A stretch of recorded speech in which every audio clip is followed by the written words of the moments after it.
Good evening, wrestling fans, and welcome to the Wrestle Talk Podcast. For the next 2 hours, we will bring you the latest pro wrestling news, in-depth analysis of all your favorite promotions from across the globe, and much, much more.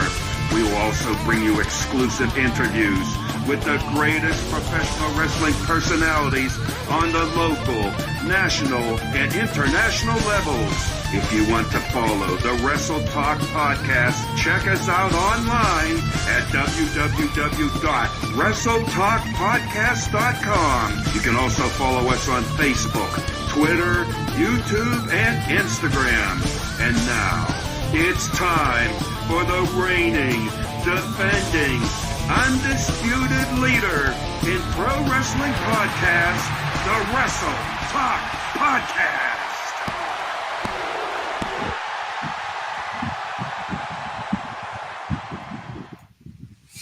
Good evening, Wrestle Talk family, and welcome to Wrestle Talk Podcast, episode 495. That's right, ladies and gentlemen, 5 more episodes, and we will be on episode 500.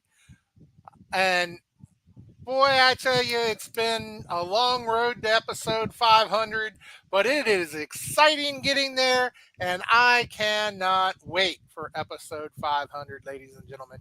There is just so much going on and so many surprises that we're going to have for you come episode 500. But as always, we have plenty of good entertainment up until episode 500 and beyond. Tonight, ladies and gentlemen, you see it's called Sports Nation. We have ESPN's very own Marc Raimondi here tonight, ladies and gentlemen, for episode 495. He'll be joining us in the second hour. And of course, I am not here alone, ladies and gentlemen, so don't worry. I'm not going to be the only one you'll be seeing tonight. So let me go ahead and get my first co-host in here for tonight, ladies and gentlemen. He is the one and only Gabriel Arsene, ladies and gentlemen. Ole, I think we need to put an addendum to that, sir. Your 2-time Warriors Heart champion, Gabriel Arsene. But Hardcore Haas, as always, it is a pleasure. As shout out to my lovely fiance in the background there, always here for Wrestle Talk Podcast. But how many episodes left, dude? We're already on our way to 500. 5 episodes. 5. Look at that. And we're roping this in with none other. Can you give me a repeat on the last name? I just want to make sure I get this correct. This is Jeremy Lightfoot, just to clarify. I am not going to guarantee that I have it 100% correct, but it is Marc Raimondi. Raimondi. He's going to be joining us in the second hour here on episode 495, if I'm making that correctly. I want to make sure my math is good. Assad in the comments, always in Wrestle Talk Podcast family. A pleasure to have everybody here, man. And it's just going to say we're coming off the back of SummerSlam. How much news has been going on in the world of professional wrestling? And I mean, we're roping it in with a actual, real sports official up in here. You expect the best guests from Wrestle Talk Podcast. But Haas, want to say, do we have any confirmation on our next host, or did we want to cover the sponsors before we really jump into the big things here? Well, I mean, later on we will be joined by, of course, none other than the Hall of Famer Luke Skywalker Roberts, ladies and gentlemen. He will be here later on, more towards probably 7:30-ish time frame, somewhere around in there. But, we are definitely going to be joined by him and looking forward to it. But as always, we cannot do this without our great sponsors and our great fans. So thank you to each and every one of you. And let's hit those sponsors here. As always, we got to thank our great sponsors, Royal Mills Transportation, the one and only DeJuan Mills, and Kansas City with all your transportation needs. Nobleman's Barber Lounge and KCMO, Kincaid Arcade at the Oak Park Mall, Interstate 70 Sports Media. That's Jeremy Carp and the guys over there, absolutely killing it each and every week. Little Popeyes Designs, where you get your very own Wrestle Talk Podcast tumbler, just $20, name an extra $5. And the world's premier fantasy wrestling group, the FWWC,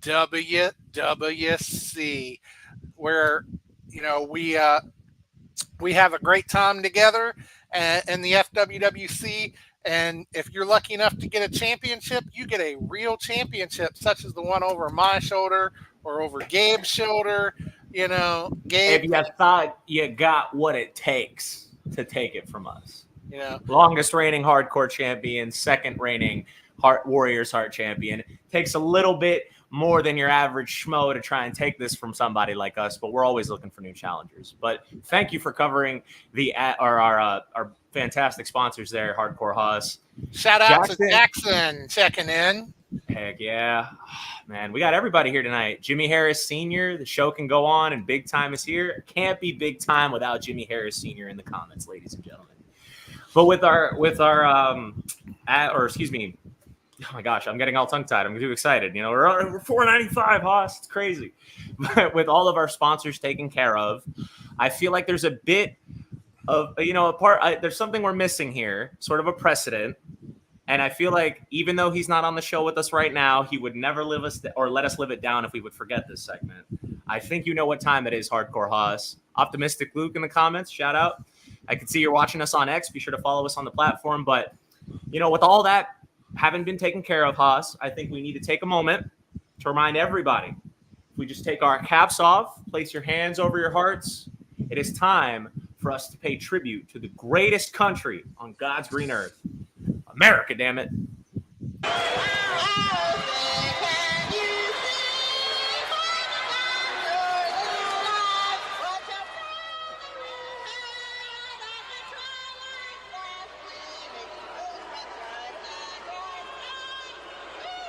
Are you hearing it on your end, Haas? I'm not hearing anything. I am hearing it. Uh-oh. Can you guys let us know in the comments? Can you hear it right now? I want to make sure. I don't know if this is a technical problem on my end or your end. If your ears are bleeding, you can hear it, probably. So let us know in the comments. All right, nothing yet. Okay, well. Okay, cool. So I think it's just. All right. Well, brings tear to your eye or blood to your ears every single time, just wouldn't be the same without our national anthem. But now, with our sponsors taken care of, the national anthem taken care of, it's just me and you, Haas. But I wanted to ask, are we still alone here tonight? Or did we want to take the opportunity to introduce someone else that we have here that's going to carry us into our second hour before we jump into these high spots questions? Right now, he has not arrived yet, but when he does, we'll definitely go ahead and bring him in. So stay tuned, ladies and gentlemen. It's not just going to be me and Hardcore Haas, but for the sake of these high spots questions, since we can get on to some actual wrestling, Hardcore Haas, are you ready for some high spots questions? I am ready. So let's go ahead and hit that DJ money. Mic check, mic check. Yeah. All right. Wrestle Talk Podcast. DJ Money. Yeah. Let's go. Welcome to High Spots, where we pop news like clear chops. We talk shop, coming through the screens of a laptop and non-stop like I'm running speakers of blacktop. We hit hard like chair shots and backdrops. Like a clock flash, look like a barely fly. Now that's hard. We up to speed while they stay slow. Wrestle Talk Podcast. Now they know we about to start the show.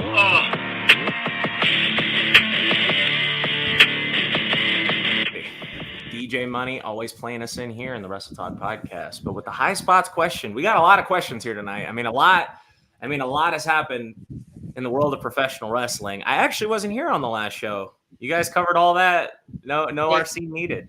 But before we get on to that, we almost overlooked, and I definitely don't want to overlook it. It's funny. I was just thinking this too. I think I know what you're talking about. There is some unfortunate news in the world of wrestling that came out. I believe it was over the weekend. The passing of Kevin Sullivan. So, we want to extend our condolences to his family and offer a moment of silence and a 10-bell salute.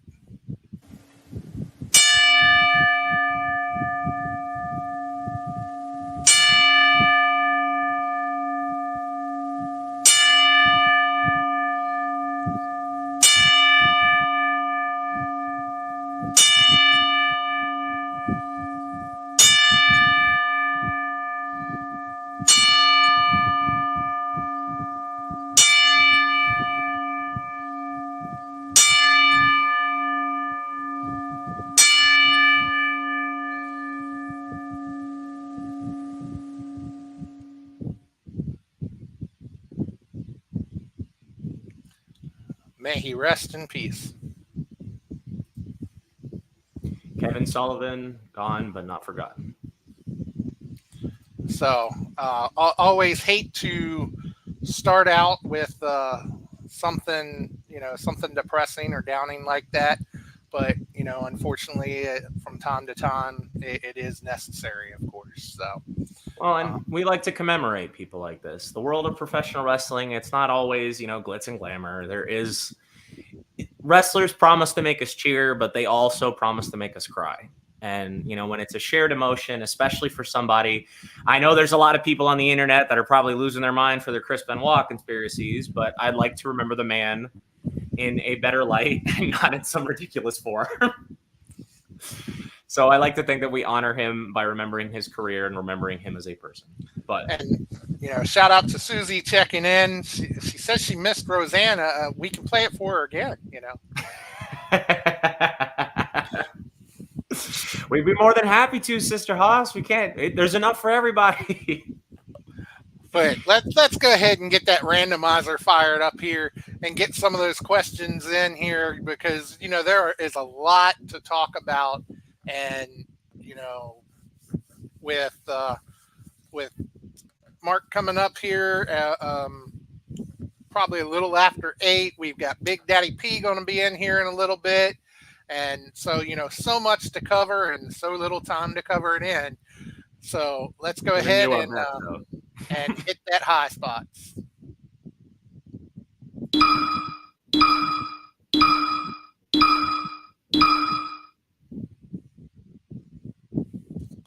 And ooh, this is a good one to open with. We have Odyssey Jones here. And the question that was posed, will Odyssey Jones help or hurt the New Day going forwards? So you want to take the lead on that one? Well, I want to start off, if I can, by just saying, for anybody who wants to pretend like the WWE system doesn't work, Odyssey Jones is here to shut you up. I'm just going to take the opportunity to say what a splash this person has been making in the world of professional wrestling in the past week, dude. We went from going Odyssey who to, oh, that guy. You saw that clip, right? Of him he picked up the Authors of Pain like groceries. Made that look easy. As far as the question goes, though, I want to just kind of deconstruct it a little bit, only because by hurt the New Day, do you mean hurt them as in from a kayfabe standpoint or a non-kayfabe standpoint? If it's from a kayfabe standpoint, I'm with Susie on this. I think somebody is going to turn, and it looks like Xavier, if that's coming. As far as the actual stock of the New Day, I think he's helping them. That's just me. I think he's filling in a gap that Big E left, but he's not trying to replace him, so to speak. And at the very least, I want to see what's going. I want to see what direction this is going to take. But I honestly think he is. He's taking all the attention that he's gotten so far. He's putting the eyes back on a unit that I think has been kind of, I don't want to say they've been out of the way recently. New Day's been sort of chilling. Like ever since they won the NXT tag team titles, they haven't been doing anything. So him potentially causing a rift and causing Xavier to break off and do his own thing, maybe we'll see. I really think it's going to help it either way. Like I don't think there's really anything to lose here, but that's just me. I mean, what do you think, Haas? Yeah, honestly, I do believe the New Day really hasn't done much. And especially since, Big E was hurt and with the neck injury and everything. And so I don't think they've been doing a whole lot. And I think they are trying to use Odyssey just to keep the New Day out there. Otherwise, if Xavier does turn, the New Day's gone. And I think the New Day has always been a draw or a point of excitement in the WWE. So I don't think they want them to disappear. And so I think that's why they've done it. That does raise a very big point, is that's the thing, is that they have been stagnant, but John Haas does bring a very fantastic point, is the fact that, but it's New Day. Even if they're not doing anything, they just need to play their music. So does WWE potentially, I guess I would want to say, like, cut one of their most popular gimmicks for the sake of people like Odyssey and for the sake of, maybe Xavier wants to do his own thing? You have to ask yourself, are they going to pull the trigger? Now, can you bring that back up? I just want to kind of comment on that because I think it is. I think Big E is done if WWE does bring him back. I don't think it would matter as more, to be honest. I'll be honest, while I do agree with you that I don't know that they want to cut the New Day, I do wonder, do they need them as much anymore? That's not to disrespect the New Day. That's not to say that they're not great. But look at who's at the top of the card right now, especially in terms of factions and teams. We got the Judgment Day doing their thing. We have the Bloodline. And then we also have the LWO. We have plenty of other tag teams. I mean, off the top of my head, we have the Creed Brothers and Chad Gable. So I'm like, maybe a New Day breakup is necessary. I don't know. I mean, I know we kind of held out that they were always the tag team that never did. But is it bad that I'm secretly wanting to see what happens? But, another thing, and, I do want to see what happens with everything. And,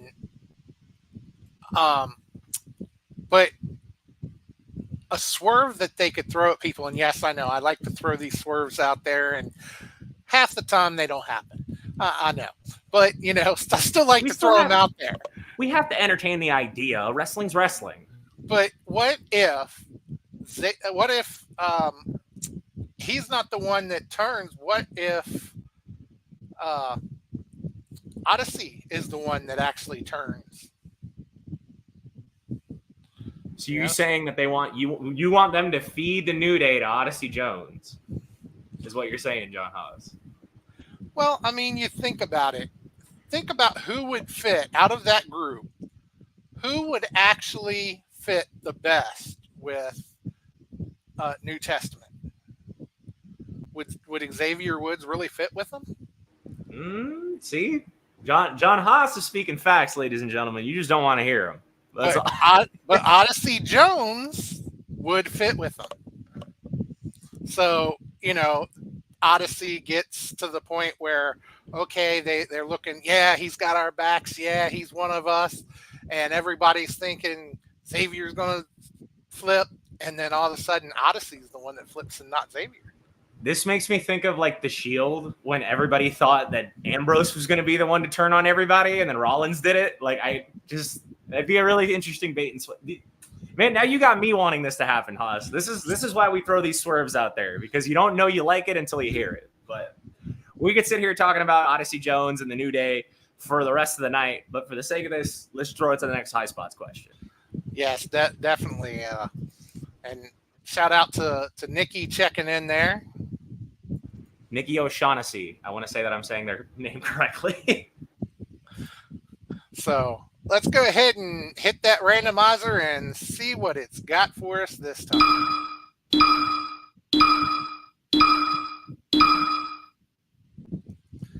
And the next question on the block is the mixed tag match at Bash at Berlin. So if you missed it, it was made official last night that Liv Morgan and Dominic Mysterio will be taking on Rhea Ripley and Damian Priest in a mixed tag match at Bash in Berlin. Are you excited for this match? Honestly, Why don't we start? I was going to say, should we start with you, John Haas? Because I got a lot to say about this, but I want you to open us up because I'm curious what you think. Honestly, in a way, I am excited to see Rhea be able to finally get her hands on Dom and Liv both. So I really would like to see it. As far as Damian, he's kind of just backing up Liv. He's got more of a beef with Finn Balor than he does those two.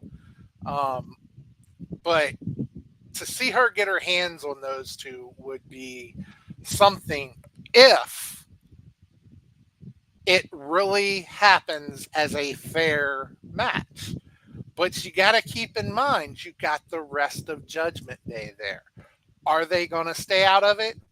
No, they're not going to. We didn't even wait to answer. That was so insane. No, so they're not. You're really looking at what, a 5-on-2? And admittedly, even more depending on what happens. I mean, we're still waiting. I'm still holding out hope that maybe AJ will show up. But shout out to Sick in the comments section, David E. Owen. But so you're excited for this match because you want to see them get their hands on them. You don't think it'll be an easy street though, because obviously they have the rest of the Judgment Day to worry about. Right, and like I say, I don't completely see Rhea coming out on top in this whole thing, even though Mommy's always on top. I don't see her coming out on top on this one just because of the fact that you got the rest of Judgment Day to contend with, and you can't tell me that Damian is going to stay right by her side when Finn Balor comes charging out there and he's got his score to settle with Finn. And yeah, I don't see this one turning out the way we'd like to see it turn out. So I'd like to see her get her hands on him and exactly the torture and torment that she can deal out here, but I don't know that it's going to happen. So, all right, I've heard your input. I've absorbed it, so I'm ready to answer this. To put it in short, am I excited for this match? Absolutely.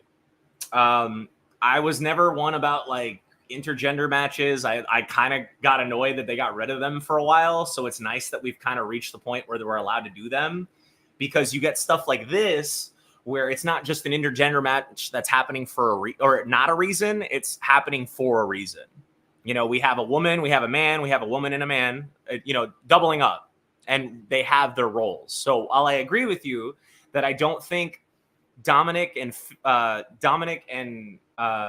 Damian have the beef necessarily, I do think it works as an extension because Dominic betrayed him. And he knows Finn is going to be there, so I feel like he's planning on it. Whether or not they can fit that all together is the question. But I'm excited for the match either way. And if anything, I'm excited not just because of the match itself, but for the potential. Because I agree with you, John Haas. I don't think they're going to be able to cash it out. I think they can suffer intergender loss, tag match loss, and then set up going forward. I want to see Liv Morgan just squeak out of Rhea's fingers every chance she gets, like a little bar of soap, like she just can't quite grab it. And then finally, they have a one-on-one match. And if anything, I would want her to win like something to do so. But when she finally gets Liv, matter of fact, I'll book it myself. Hell in a Cell between Liv Morgan and Rhea Ripley. I want to see her bounce her off of every single piece of it. I want her to throw her through every table imaginable. I just want Rhea to finally get her hands on Liv and eviscerate her. Just live up to her name of eradication. Just completely. She'll continue to run with that title between her legs and avoid her, and we're going to get pissed off every single time because we're like, damn it, she just keeps getting away. And then finally, when she gets her hands on Liv, I want to see it happen. So that's what I'm excited for. Not necessarily the match itself, but the potential of the match afterwards. So yes, I am excited for this match. Yes, I'm excited to see what happens. To bring up Nikki on here, though, intergender laws need to be abolished. Chicks should also be able to have hardcore matches. Absolutely. I agree. And in fact, some of them are. I forget if it's, I think it's Taya. She's Johnny Mundo's wife. Johnny Nitro, Johnny Wrestling, whatever. John Morrison. We all know who I'm talking about. He's got a million nicknames. But she had a hardcore match. I definitely recommend it. And I'm glad I'm not the only one who thinks that, we want to see the girls getting their hands dirty more in wrestling because I think they can handle themselves. Especially if we're talking about Rhea Ripley and Liv Morgan, right?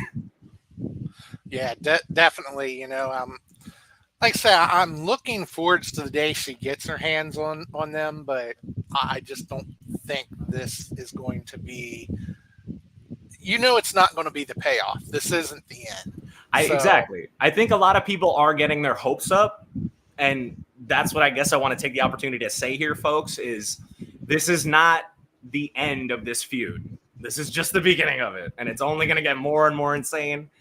Becky Lynch had a hardcore match in NXT. They did, and it was a very good match. Match against a guy, and he had to wear a mask, and it was one of my best matches that was not taken seriously because of what we had to do to be in the ring with me in Missouri. Wow, dang. You'll have to tell us about it can we get her on the show? Nikki O'Shaughnessy, you want to be on Wrestle Talk? Let us know. Hit us up. Yeah, definitely. Hit us up. We'll get you on the schedule and see what we can do. So, but that, let us know what you think. Are you excited for this match? And tell us why in the comment section. But with that, Hardcore Hoss, you ready to throw it to the next High Spots question? I am definitely ready to head towards this next question here, and let's see what we've got.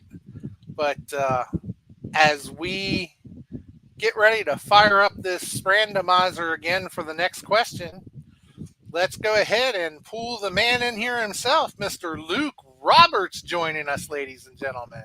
Well, gentlemen, Famer.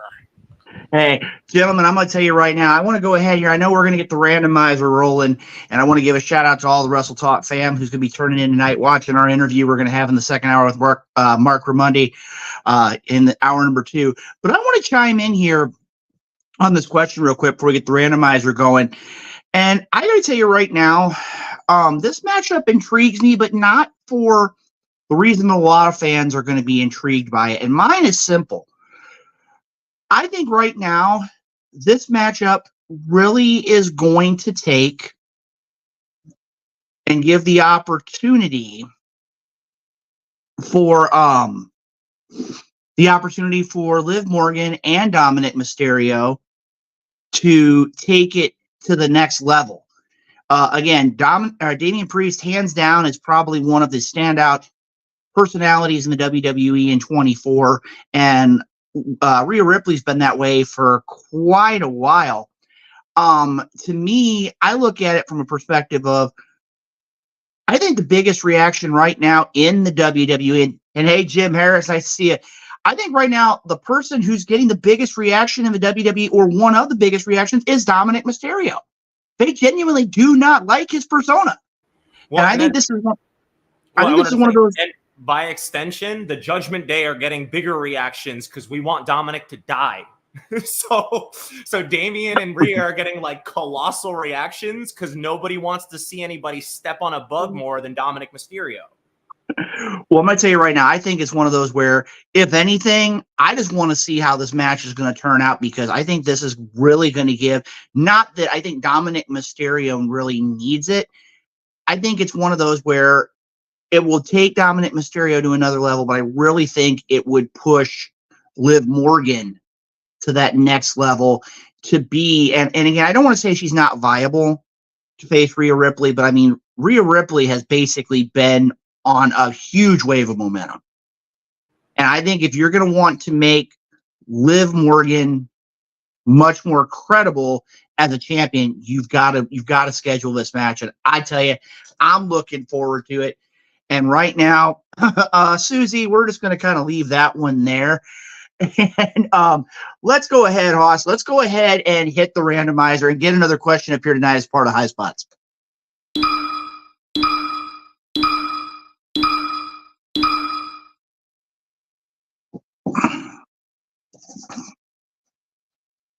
All right. The question is,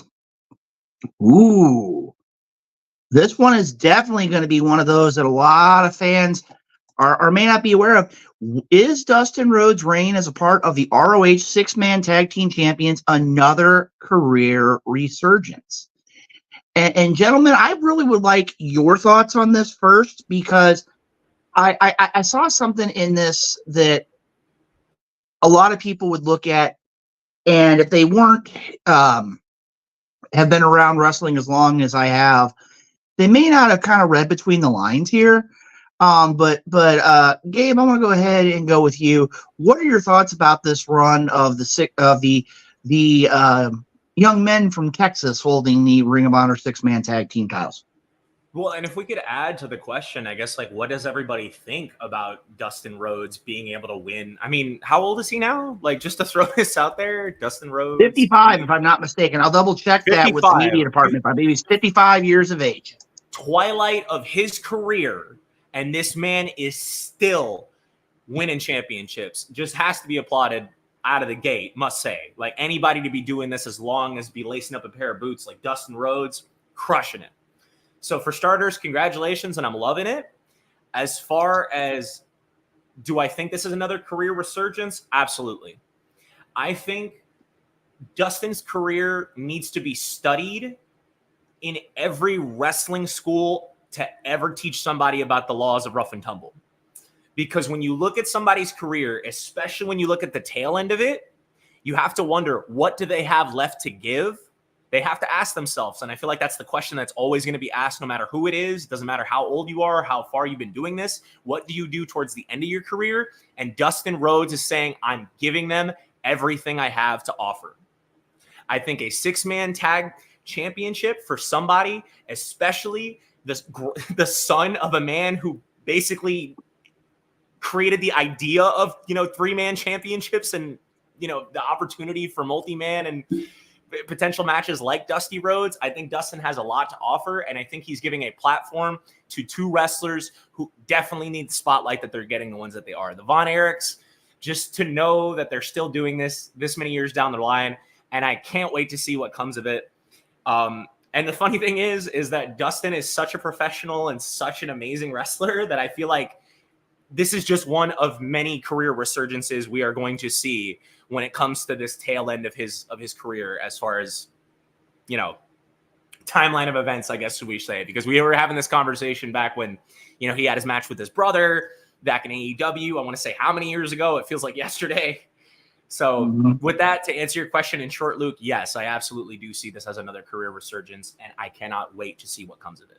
But with that, I think I'm going to say, I agree. Hoss, your thoughts on Dustin Rhodes being a part of the ROH six-man tag team champions?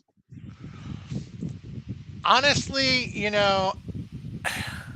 I look at it kind of different, and not to disagree with you, Gabe, but is it a resurgence? I don't think it's as much of a resurgence of Rhodes' career as I think they're trying to connect the Von Erich name and the Rhodes name to ROH to kind of have a ROH resurgence. And, I've been quite verbal that, I think since AEW took over ROH, they've kind of ruined it. People it's gotten intermixed with AEW way too much, and I think people have kind of fallen off of the ROH wagon. And I think that they're looking at this, let's connect the Rhodes name back to it again, and let's connect the Von Erichs name to it, and see if we can't boost it to the level that it once was with the fans and get everybody excited about ROH again. Now, not so much the champions. Can I throw you a curveball though? Yeah, sure. Go ahead. Given the state of ROH, if you had to put figureheads in place to try and put Ring of Honor on the map, do you think these three are a good start? Or do you think they are figureheads that can be used to try and put them and create an identity? I guess, do you think the people that they have on board now, since winning the championship, especially for the Trios championship, do you think they have the potential to make Ring of Honor stand out on its own again? Honestly, I'm not sure about that one. Honestly, just connecting the names to it again, it isn't enough so far to make me say that they're turning it around. But I believe that's where they're trying to head with it, is they're trying to use the names to turn it around. And, just like they brought Sammy Guevara back down to ROH. And I think it's, bringing Rhodes to ROH and Guevara to ROH, the Von Erichs to ROH. I think it's really a Hail Mary to try to bring more eyes to ROH. And honestly, I'm not sure that it is going to work. It feels artificial to you, is what you're saying. That you're like, it doesn't feel like a genuine earn. It feels like they're just, throwing names and seeing what sticks off the wall and what catches people's attention. And that's feels fabricated, I guess. But, like I say, that's just my opinion. Mr. Roberts, what's your opinion on it? Well, I'm going to tell you right now, after hearing both of your discussions, my point has kind of changed a little bit. I kind of agree with the best of both here. I agree with Mr. Arsene and the idea that we got to see what is going to continue the legacy of this AEW era Ring of Honor. And to see Dustin Rhodes at 55, and to give you an idea, and this is going to sound strange, that match of the year with Cody at Double or Nothing, 2019, 5 years ago. Doesn't seem like it, that's for sure. It does not. But when you sit there, yesterday. Yeah, but again, when you sit there and you look at it, though, again, I looked at it and you see Dustin Rhodes at 55. And I kind of, the way that, if you listen to the post-match interview, it kind of sounded like a swan song for me. But then when you look at it, and one that pops into my head, Ricky Steamboat. A man who went out there well into his 50s and is able to go out there and compete.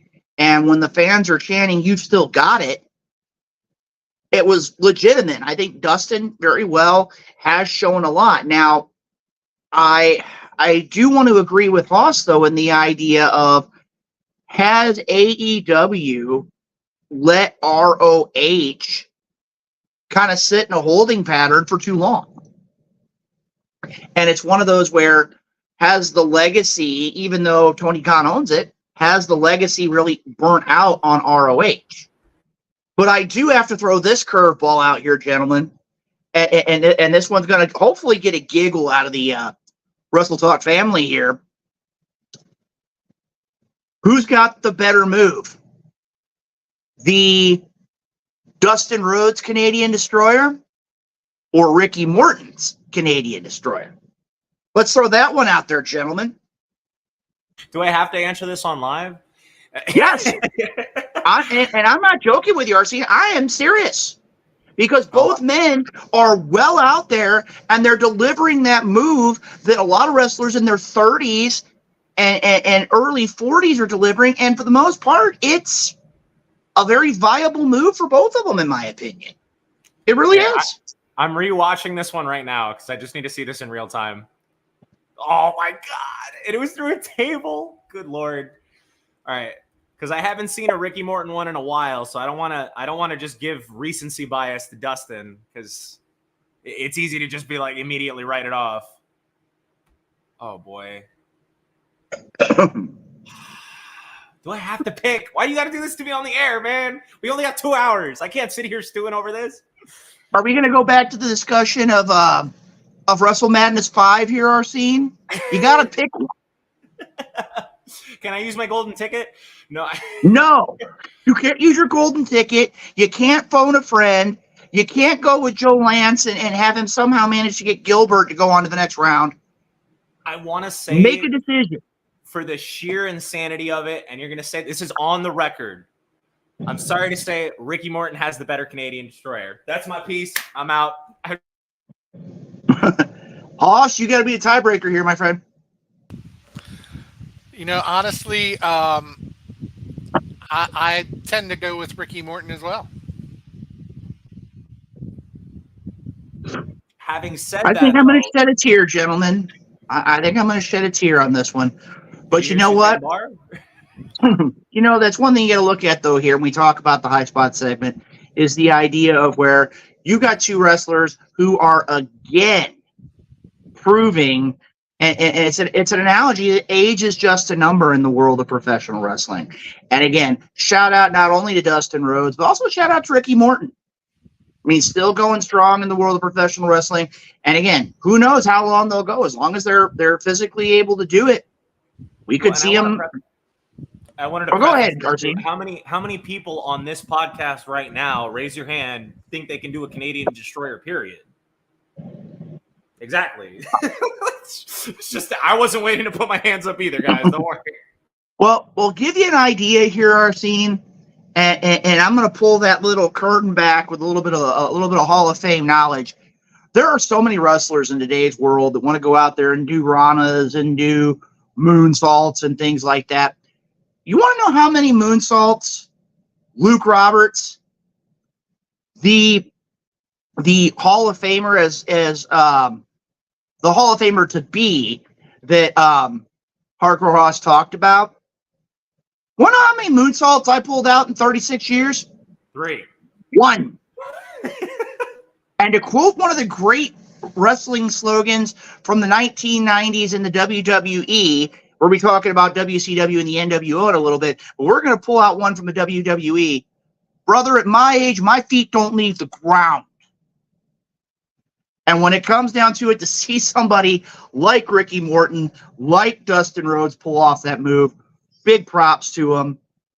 A lot of great things are still going on in the world of professional. Age is just a number. And I'm going to tell you guys, this is why the Wrestle Talk podcast and the High Spot segment is so interesting. We start off, is this a final hurrah for Dustin Rhodes? And we wind up going off onto a tangent talking about who has the better Canadian Destroyer. Only here on the Wrestle Talk podcast. And gentlemen, we're going to go ahead here. We're going to sit here right here. And again, Nikki O'Shaughnessy, a member of the Hall of Fame. One of the things that's here, we're going to have some more guests from the Independent St. Louis Wrestling Hall of Fame as we get closer and closer to the induction ceremony on Sunday, June 22nd in St. Louis, Missouri. For more information, check them out online. A lot of great information, a lot of great people going into the Hall of Fame this year. And I'll tell you right now, the Wrestle Talk family has already been asking. They've been asking the Night Owl. They've been asking myself. They've been asking Hardcore Hoss. They've even had a few, and I'm going to level with you fans, with all of you viewers here at the Wrestle Talk podcast. I even had a few said, are we going to see Arsene at the Hall of Fame ceremony? The only way to find out is to make it a point when they become available. Buy your ticket. Be in person. There's limited seating. $30 in advance, $35 at the door. But you get a meal and you get the opportunity to learn about the sport of professional wrestling live at the Independent St. Louis Professional Wrestling Hall of Fame. Gentlemen, they don't want to hear any more talking from me. I think we got a little more time here before we're going to move on to our feature interview here this evening. Do we have some more questions in the randomizer, Hoss? Oh, we have plenty of questions. But before we get to more questions, just in case you missed it, Luke, we were talking about Nikki coming on the show sometime, and she has agreed that she would love to come on sometime. So if you would like to facilitate scheduling that for us, that would be great. And again, it's one of those things, again, it would be my honor and privilege to take care of that. Being a member of the board of directors of the Hall of Fame, Again, it'd be my honor to get that taken care of, and hopefully we can get Nikki on the program here in the upcoming weeks. Who knows? Maybe she could be a special guest as a part of episode 500, which is going to be coming up real soon here. And I'm going to level with you. I know we've been talking about it a little bit. If I'm not mistaken, in the very near future,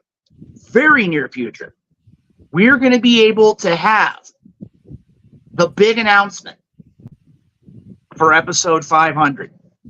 And I'm going to tell you right now, the episode 500 and the Wrestle Talk experience as we go to such a landmark episode, again, I think it's going to be very surprising, very interesting. And if you're anywhere near the St. Louis area, you're definitely going to want to make it a point to get out here. And I'm going to level with you, folks.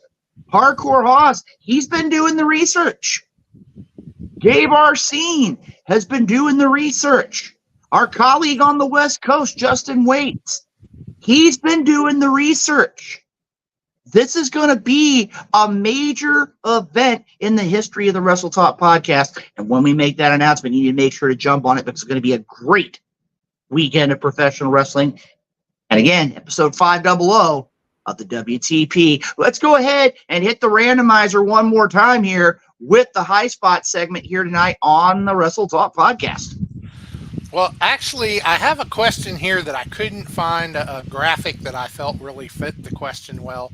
So I just went ahead and put the question in, and I know Night Owl would have my hide for this, but I'm going to forgo the randomizer on this one, hopefully not breaking it, and just throw it out there.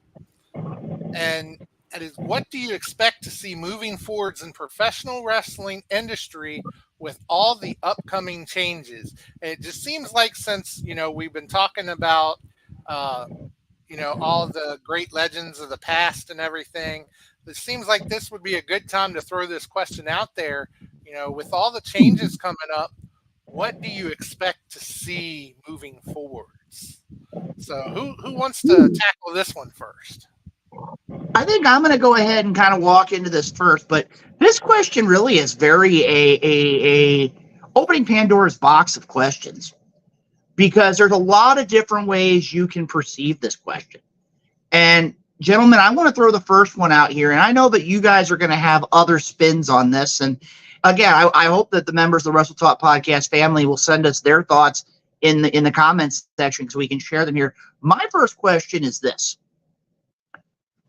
With the WWE and all the things that they've been doing going forward, things like international pay-per-views on a more regular basis, I'm going to level with you. I think their language content has gotten a little bit, I think the business term when it comes to some of it called jumping the shark, and they're getting their language a little too close to the line for regular broadcast television and for cable television. I know, but I think they're getting ready a little too soon. But the one thing I got to look at is this. In the world of the WWE, I think that the WWE is making those strides. And I think, in all honesty, I think that a lot of these great things that have happened going forward, a lot of people disagree with me, I think Triple H really has now had the opportunity, with all of the other little side things being kind of pushed out of the picture. I think the WWE is one of those that's leading the charge towards some really big changes. I mean, it's one of those where we've always been of the belief of where you didn't have to use profanity or lewd commentary back in the day to, as they say, get yourself over. But now in this day and age, and again, it's one of those where, and I agree with here with what Nikki's saying, the idea of more technical moves, more difficulty of the moves, pushing the body. It's going to revolutionize what we know as wrestling. But I want to look at it from another coin as well. And this is really a weird way to look at it, but I think about my late father. And my dad, for as long as I can remember, was a diehard wrestling fan. He was one of those when Starrcade was here in St. Louis back in the early 90s. He basically told me I was going. It didn't matter if it was a Sunday night. I had school the next morning. I was going to Starrcade. I was going to WrestleFest. I was going to big events. But in the last few years before he passed away, and this was probably, I would say, getting into the end of the Ruthless Aggression era, he had gotten to a point, and he wasn't super old. He was, I would say, probably early 60s. Was to a point of where, have we pushed the line too far and gotten away from professional wrestling? And that is, I mean, again, you look at all these high-flying moves and how much they're adapting, but look at some of the career spans of these wrestlers. I mean, Seth Rollins is in and out. Unfortunately, CM Punk has been in and out. We don't know right now about one that I know that our scene has followed pretty regularly, Jacob Fatu. We look at the likes of countless other wrestlers who are great in-ring competitors who are pushing the line. But are we going to see much more turnover? And that concerns me, because when you finally start getting into somebody, they're going to be gone because that level has gotten pushed so high. I know I kind of answered my question with a question there, but gentlemen, I'm going to ask you, what are your thoughts as it relates to this question and the WWE? I'm going to go here. Hoss, I'm going to go ahead and go with you here. What do you think with all the changes that have been going with the WWE, where do you see this going forward? Well, I can agree with everything you said, Luke. And actually, this was a question that I submitted. And where I actually came with this is I came across an interview with Paul Heyman that was published, I believe, today. And it was a question that they posed to him, what does he expect to see moving forwards in the professional wrestling industry? And his quote is actually, an era more continued transparency, intelligent discussion of the product itself, authenticity in terms of the characters, and just great stories. What's next for professional wrestling is the same thing that built. Hang on, my screen jumped on me. Sorry. That built wrestling's greatest highs in the Attitude Era in '84, with the expansion in the '70s, with the territories were on fire in the '50s, and the Dumont Network dating back to 1905 with Frank Gotcha and George Heckenschmidt. It's the same thing that broke the Yankees and the Red Sox rivalry, the Lakers and the Celtics, the Chicago Bulls, and everybody in the NBA in the 80s, Pittsburgh Steelers against the Dallas Cowboys. Who are these people? Why are they fighting? And why should I care enough to pay to see it? You answer those three questions, you have a viewer, you have a ticket buyer, you have a network subscriber, and you have a t-shirt purchaser. And, basically a lot of the stuff that you mentioned is right along the lines of the same stuff that Paul Heyman mentioned himself in that interview. So I think there's a lot of things that we're going to see coming. And some of it is things that I think the wrestling fans themselves have wanted to see. Some of it is, of course, where it has to evolve in order to keep people entertained and interested. And some of it are things that people probably didn't even know that they wanted to see or had never even thought of. So it's definitely going to be interesting. All right, Arsene, I know you've been chomping at the bit here. We're going to take this question kind of in pieces here. WWE going forward as it relates to the world of professional wrestling. What do you expect moving forward, thanks in part to the WWE? Well, I want to answer this in two parts if I can, which is that what do I expect versus what do I want? So I want to start with what do I expect, because I guess I have enough like wherewithal in my pro wrestling journalist mind to be able to come up with something based on the context clues of what's going on with WWE going forward. But I think what we can expect is, I mean, honestly, Heyman hit the nail on the head. But to put it in layman's terms, I guess we can expect almost a retry, if that makes sense, in a lot of aspects in wrestling. I feel like a lot of ideas or concepts or, execution that we've had in the past decades of generation when it comes to the WWE were all about them trying something, and it was very much wrong place, wrong time. And we can all look back on that and think of so many moments or so many little pet projects that didn't really go anywhere or didn't work out or it just didn't really mesh. So I think we're going to be creating more of an opportunity for the wrestling community to grow. I think it's going to, create more of an aspect for, fans of a different brand of wrestling to fully acknowledge them, because WWE is doing something really good. And that is the fact that they are not disrespecting the fans' intelligence. They're not disrespecting the everyday fans, because they make sure that all their booking makes sense and that it's digestible and that it's enjoyable. That's, I think, a very big aspect that most people aren't paying attention to. So that the everyday people, the fact that I can talk to my buddy's friends about what's happening with the bloodline, this uber long storyline that's been running for 2 years now, the fact that we're all invested, I think, is a great idea. But I think this also opens the door for fans of another type to explain the shit that we haven't seen. When we get stuff like, because I don't know about you guys, I'm geeking out over the fact that we have now Michi Marufuji showing up in pro wrestling, that we have WWE NXT superstars showing up on Pro Wrestling Noah shows, and the potential that opens up for later cross promotion between places. I mean, we've seen TNA, we've seen Impact. I think we're just going to see a really cool, it really does just, I think the word, Luke, I'm looking for, just because I keep stewing around on this, return to form. This isn't as new as people think it is. This is cyclical.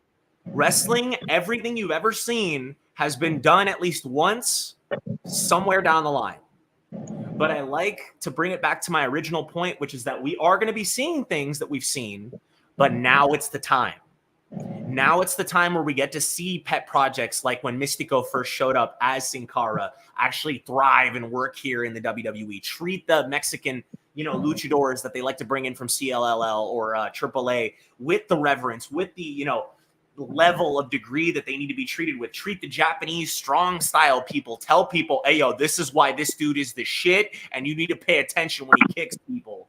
And, even just to create a platform for people to wrestle for, because I know a lot of people that, we get to extend an olive branch, so to speak, between places like, that we get more interpromotional matches. And you'd mentioned Pandora's Box. I honestly want to see that happen. Like, maybe not necessarily in the sense that I want utter chaos and pandemonium, but in the sense that controlled chaos. I want to see all the insane things that are going to come out of, the feeling that we can draw the battle lines between what favorite brand you like, but we don't need to be tribalistic about it, so to speak. You know what I mean? You can rep your favorite brand, but you don't need to fight your friend over the fact that they like Pepsi over Coke. Well, Arsene, I want to throw this avenue at you, and now we're going to look at the second part of this question. And we've had a lot of great thoughts here. And Hoss, real quick here, can you bring up that comment from Jim Harris again one more time? Booking shows and promoting them is what it has to be. What have the people seen over and over, and then surprise them and give them that reaction of I didn't see that coming. And that's kind of along the lines of what's been talked about here before.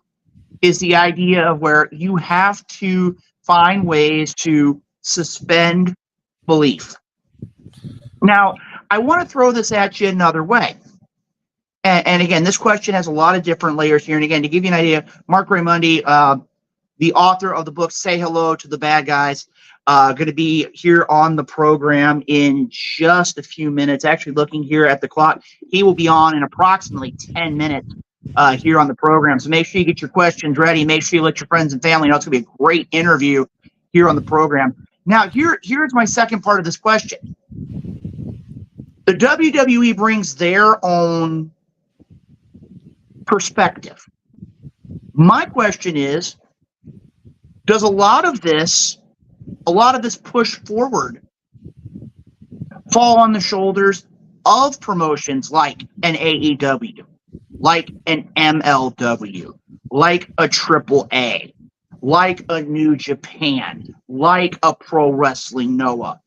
Is this just the WWE pushing the level, or is it one of those that they're having to keep up with all these other independent, or I want to say independent promotions, but all these other mainstream promotions that, simply put, are finding new ways to bring professional wrestling to the fans? I mean, I'll be honest with you. I think when it comes down to it, seeing things like New Japan and seeing things like AEW, seeing things, and again, we've seen a lot of stuff from our good friend Gabriel Arsene when you're talking about MLW. I mean, there's a lot of things that they're doing that are different, that are outside the box, that a lot of traditional wrestling fans are like, oh, well, we can't see that. But it's going to be something that's going to draw people's attention. I mean, again, you had at the last event, Never Say Never, you had Hauser taking on Tom Lawler in an MMA rules matchup. It's incredible. I just shared a clip of that. He put him through the catering table, and he was grabbing a bag of chips off the floor. He is living his best life. I'm sorry. I just got I can't. Real quick, gentlemen, while we're talking about moving things forwards and everything in the wrestling, a gentleman who knows about how to keep people's interest in moving it forwards in the wrestling business is a man who he's actually booked some shows himself, and a man that we get to talk to frequently. So I'd like to bring him in here real quick, and before we get to this segment, maybe get a quick thought from him on this as well. So let's go ahead and bring him in. He's our one and only Big Daddy P.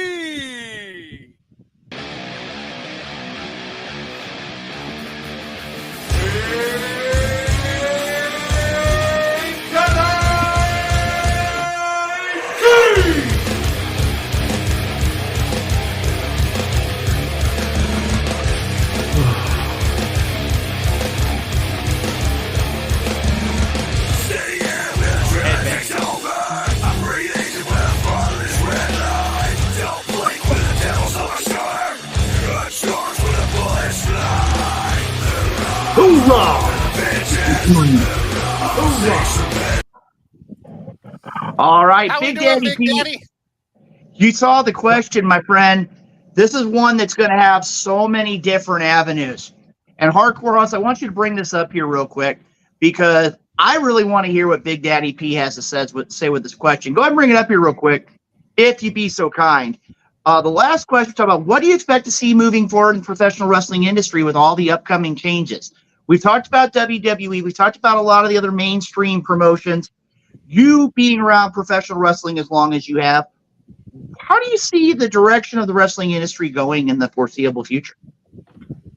Shh, don't say anything. But we have no clue. And I love that. If I can predict it, I'll go right through it. I mean, really, we are at a wonderful time in this industry, because with everybody cross-pollinating finally after all these years, and I wouldn't be surprised, and I am a conspiracy theorist, and I believe, and I just want to throw this out, you want to see a change? Watch what happens when Vince McMahon buys AEW. Because he can make all his money. Tony Khan can make all his money back times 4 if he'll just sell. And I think his dad's going to say, well, I've lost I don't know how much, $60 million or some ridiculous number. And Vince has just cashed out everything. So he could, I'm telling you, I know it sounds crazy. It really doesn't, and that's why I'm glad you're saying it, because you guys know I like to fan book on this show. So when you're saying it, I'm like, oh my God, could you imagine if they actually did that though? That'd be so cool. Remember what happened with buying WCW 2.0. I'd love it. Yeah. I mean, why not? And it's also Vince's way of saying, hey, go to hell. Because let me tell you, all of us have a story, not with NDAs, but with people in our past, right? She was a paid employee and she stuck around for so many years. Come on.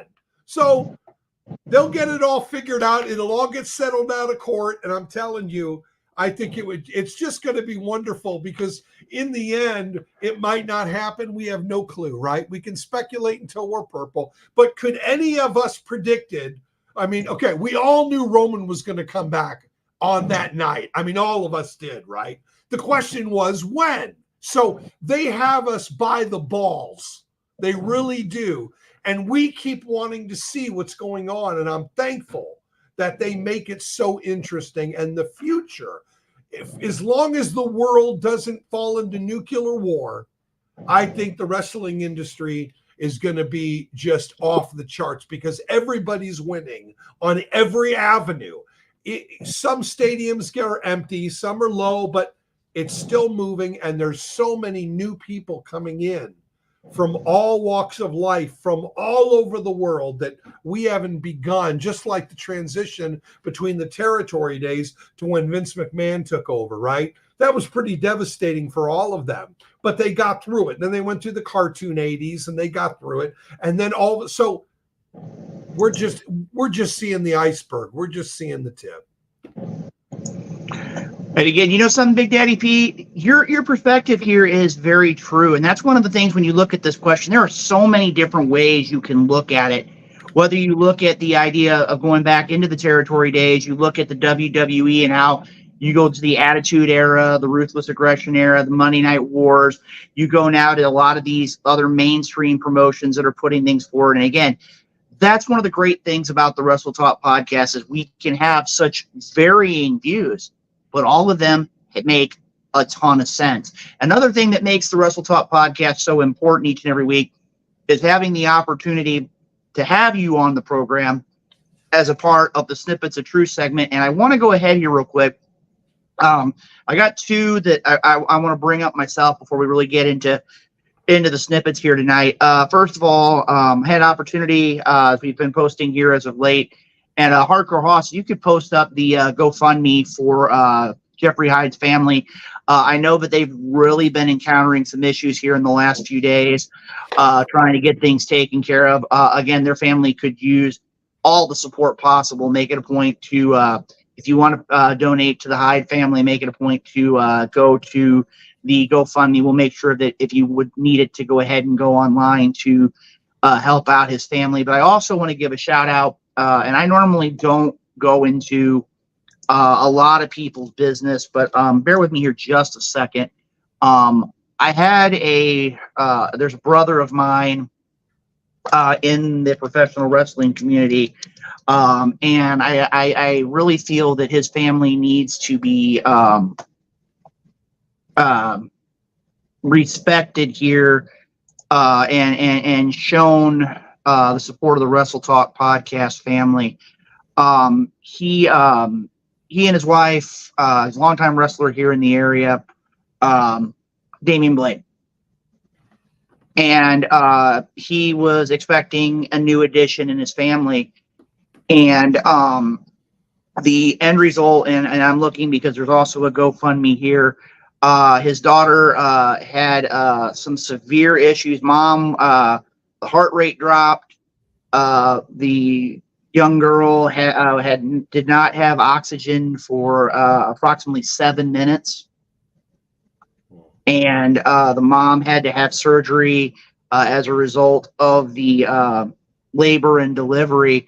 And I'm going to tell you right now, inside the ring, he is tough as nails. But outside the ring, a lot of people have said he has a heart of gold. I know the family's going through a lot. And like I said, I want to give a shout out to not only to his family, but also to let the Wrestle Talk podcast family know if they can give an opportunity to support them with their thoughts, their prayers. I know they could really use it. But like I said, I definitely wanted to bring those two up before we got too far involved this evening because, again, both those individuals have done a lot for the professional wrestling industry and the things that are going on right now. I mean, I couldn't even begin to fathom. So they lost their baby? As of right now, the baby is still alive. Oh, well, then the story ain't over, brother. The story's just beginning. But it is definitely worth praying for. Wow, that is it's scary. It is scary because I've lost a child, and it's one of the hardest things you'll ever deal with. But at the same time, I knew God had a plan. I just didn't know what it was. So I asked God, and my pastor said to me, "Hey, if you think you're done, you might have another baby again. You just ask the Lord." And I did. And today, Carolyn Grace is 22 years old, about to have one of her graduations for her LPN, and she's healthy and everything is great. So I truly empathize with those that are going through that. It is a tough time, but with prayer, anything is possible. We just don't have all the facts, but he does. So I'm definitely going to add. Okay, so you said Damian Bladen family? Damian Bladen family. Jeffrey Hyde's family. Jeffrey Hyde, yep. Yeah. Like I said, I mean, that's the ones that immediately pop to my mind. Hardcore Hoss, did we have any come up here either through the chat this evening or through our avenues? I mean, I can throw one out there, but this is just more of a personal thing. I just saw some videos on Reddit, and there were a lot of people who had their children and they were born and they had like muscle atrophy, and that really kind of spoke to me. So I gave them a prayer last time I talked, but like I wasn't on the show, obviously. But I guess like if I could just throw in the thoughts there too, just to kind of add if we're asking for prayers tonight, just for every one of those families and their children, and I wish them a speedy recovery. Of course, you know, it hurts to see kids like that, but I also am like, man, their families love them a lot. Sorry, I had to throw that in there. I'm sorry. You're fine. I honestly haven't received anything, and actually, AJ just popped one ear. Mentor who worked for the Illinois Center of Autism passed away last week from a heart attack. Always been his mentor. He's 54 years old, so. That one just popped in. And I think that's about it. Cause like I say, I haven't gotten anything else. So it's hard for people. It's hard for people to talk about stuff like this because it's a very personal thing. And I think that's what I love about the Lord most is he's personal. He knew me before I was born. He's carried me this whole entire time. He uses me to encourage anyone that I can. And the fact that we have an opportunity right in the midst of the Wrestle Talk podcast to talk about the real things, the things that really matter. And we can joke and we can play and we can pretend. But my snippet of truth tonight has to do with the condition of our world because we have a perception problem. See, people think that with everything going on in the world, that they're just totally chaotic. And you're right, they are. But he is very much in control. And he is looking at the church right now to see how are they treating people who don't understand what's going on. So if you've been on the show before and you get offended by this segment, it's all good, man. It's not, I don't take it personally. You're hurting. There are people who do not believe that God exists and they are scared and they don't know what to do. And many of them are coming at the end of their road to try and figure out what am I supposed to do? And let me tell you, it's at those moments that you are at your last possible, you're at the end of your rope. It's at that time that God shows himself the most. So whether you believe him or not, he is real. And there are Christians who believe in him, but don't believe him. When he makes a promise, he keeps it. And he is very faithful. And I just want to encourage everybody listening that no matter what you have going on in your life, with these are heartbreaking. The stories today, every single day are heartbreaking. And our hearts break for everybody who loses people, there are people who get in accidents. And there is so much It's unbelievable the amount of prayer requests that I get. And I'm one guy, right? But I serve a big God. God stores up these prayers. He's hearing them before we say them. But when we come together in agreement that we want what's best for these people, that is showing the love of Christ to a lost and dying world. And we need to do that more. Those of us who are believers, who trust the Lord and trust in what he says and trust in what he does, we've got to come together and continue to unite, because the message that God is not faithful is coming out too. And that's why I know he chose me, because I am loud and I am obnoxious and I am bold about what I believe, because that's the way he made me. And not everybody's like that, but I have seen in all three of you, and I want to include Renee, ever since we've had this segment in our podcast, no matter what we've been through, Gabriel, you know this is the truth, because you came out of the closet. We're so proud of you. That's a joke.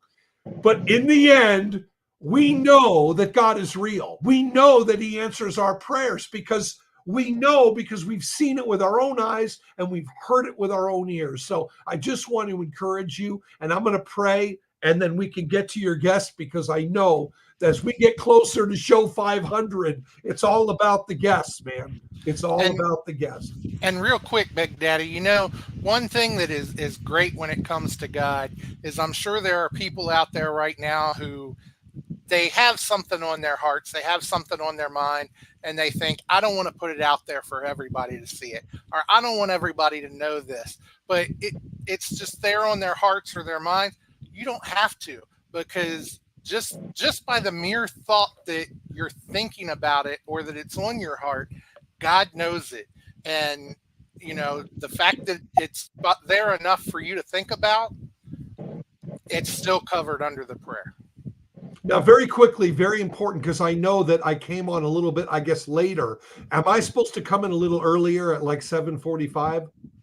No, whenever you get here, Big Daddy P is totally fine. Like I said, it's one of those. I don't want to mess up the show. If anything, the way you came in was pretty perfect, because you're like the lead-in to the guest. So if anything, it lined up. Yeah, I think everything was just perfect, Big Daddy P. And like I said, that's one of the reasons why we enjoy having you here every week, because you always seem to fit in at the right time. It doesn't matter early, late, somewhere in the middle. You always are a very key part of the program, and we appreciate that. I say Tyler Cooley joining us here as well, the MC for the 2024 St. Louis Independent Professional Wrestling Hall of Fame, giving him a shout out there on the program. Big Daddy P, I'm going to go ahead and turn things over to you for our snippets of truth and all of our business this evening. Heavenly Father, we thank you so much for your goodness and grace and all that you continue to do to provide for our needs each and every day. I'm so thankful that when I call upon you, I don't get a voicemail, I don't get a busy signal. You're always ready to hear from me. Matter of fact, you tell us that you search to and fro throughout the earth for those who you can support, because we live in a time, as you know, Lord, and this is not new for you. You've seen it generation after generation after generation, that people are putting other things before you. And if they only knew how to get peace and joy by putting you first, everything gets added on top. And then we begin to see more and more. So I thank you that you hear the prayers for these families that are hurting, especially Jeffrey Hyde and Damian Blade and his family. Father, you know these details of all these situations, and we're just thankful that we can call upon you knowing that you're going to hear our prayers. And we ask for comfort and wisdom for those that are struggling attached to these families. And Father, we thank you for the Wrestle Talk podcast, that you continue to make the show available all over the world for anybody who's ready to listen. And I thank you that you give us time to stop, to think about our journey with you. I love it. And the word journey is the word hour, O-U-R, journey. You share it with us, and thank you that we can call upon you, and we love you. And we ask these things in Christ's name. Amen. All right, ladies and gentlemen, the one, the only Big Daddy P. Now, Big Daddy P, I'm going to tell you, this is one of the things I look forward to each and every week, the opportunity to see and spend some quality time with you each and every week. And I'm going to tell you right now, things just keep on growing. They keep on growing. And again, it's one of those, we have to say that without the Wrestle Talk podcast family, without all the people who make this go each and every week, we wouldn't be where we are today. And Big Daddy P, again, you have always been a vital part of the program. And like I said, we want to say thank you for coming on the program. We look forward to having you right back here, almost 7 days to the minute from right now, right back here on the Wrestle Talk Podcast. I do appreciate it. And remember, it ain't me. It's the Lord who brought me here to make this, because you honor him in your show is why he's pushed it. That is everything to do with it. Because you guys have no money and you do it with no budget. And week in and week out, you dedicate to those that enjoy it. And I think it's your loyalty and love for his people. And then you add on to it prayer and a little hope, and it will continue. But if God saw it fit to stop it tomorrow, at least we know that we can still call upon him. So I look forward to next week. And until next time, guys. All right, ladies and gentlemen, the one, the only Big Daddy P here on the Wrestle Talk Podcast. Now, gentlemen, Hardcore Hoss, I was just double checking here. Our guest is in the waiting room. All right, well, I'm going to go ahead. I know that the viewers of the Wrestle Talk Podcast, the Wrestle Talk Podcast family, has been eagerly anticipating this interview. And one of the things that sets the Wrestle Talk Podcast apart is we don't look just at professional wrestlers. We look at professional wrestling from all avenues. And again, when I had the opportunity here to look at the bio of our featured guest here this evening on the program, I mean, what more can you say? I mean, again, to give you a background, currently an NFL reporter for ESPN, a longtime former combat zone or combat sports reporter, primarily focusing on MMA and pro wrestling. He's been deputy managing editor for MMAfighting.com. He's covered sports for Fox Sports. He's covered things for the New York Post. He's focused on boxing, wrestling, MMA. He's covered all sorts of sporting events. Right now, he is currently the beat reporter for the Atlanta Falcons. And his first book, Say Hello to the Bad Guys, will be released in March of 25 by Simon & Schuster. And I believe you can pre-order this book live online. I think you can get it on Amazon and all of your great media outlets. Ladies and gentlemen, it is our esteemed honor and privilege to welcome to the Wrestle Talk Podcast for the first time. And Hardcore Hoss, I hope that we have the intro music ready for our featured interview here this evening on the program. Our guest this evening, Marc Raimondi.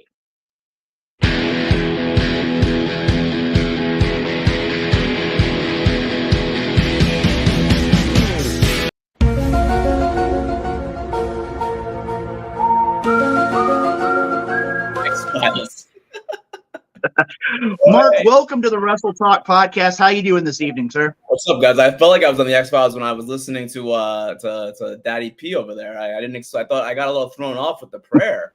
I'm like, did I stumble into the wrong room? Is this like the televangelist room? I got a little freaked out, but I guess I'm in the right place. Oh, most definitely. And again, you're among friends. Yes. Yeah, and it's one of those where that has become a very big part of the Wrestle Talk Podcast family. And a matter of fact, a couple of individuals we spoke about are current wrestlers here in the St. Louis metropolitan area. And again, that's one of the big components of this. And I have to ask you, and this is actually going to be kind of a little bit of a off the beaten track here, but we were looking back at your bio. You are a very knowledgeable individual when it comes to the world of the NFL, sure. In particular, the Atlanta Falcons. Yes. And I want to level with you here. I know we're going to be talking about your book here in just a minute, but my first question is this. A lot of people have been talking in the sports world about the Atlanta Falcons. And for those that don't know, and again, this is supposed to be pro wrestling, but we talk about a lot of different sports, is the situation between Kirk Cousins is hired for a very large chunk of money. And they turn around, the Falcons go in the draft and pick Michael Penix Jr. at number 8. I have to ask you, being an individual who covers the Falcons, what are your thoughts on this? Because this just kind of strikes me as something that, I mean, I've talked to people here in the Wrestle Talk Podcast media team. I've talked with people outside of here, and a lot of people are scratching their heads going, what in the world are the Falcons doing?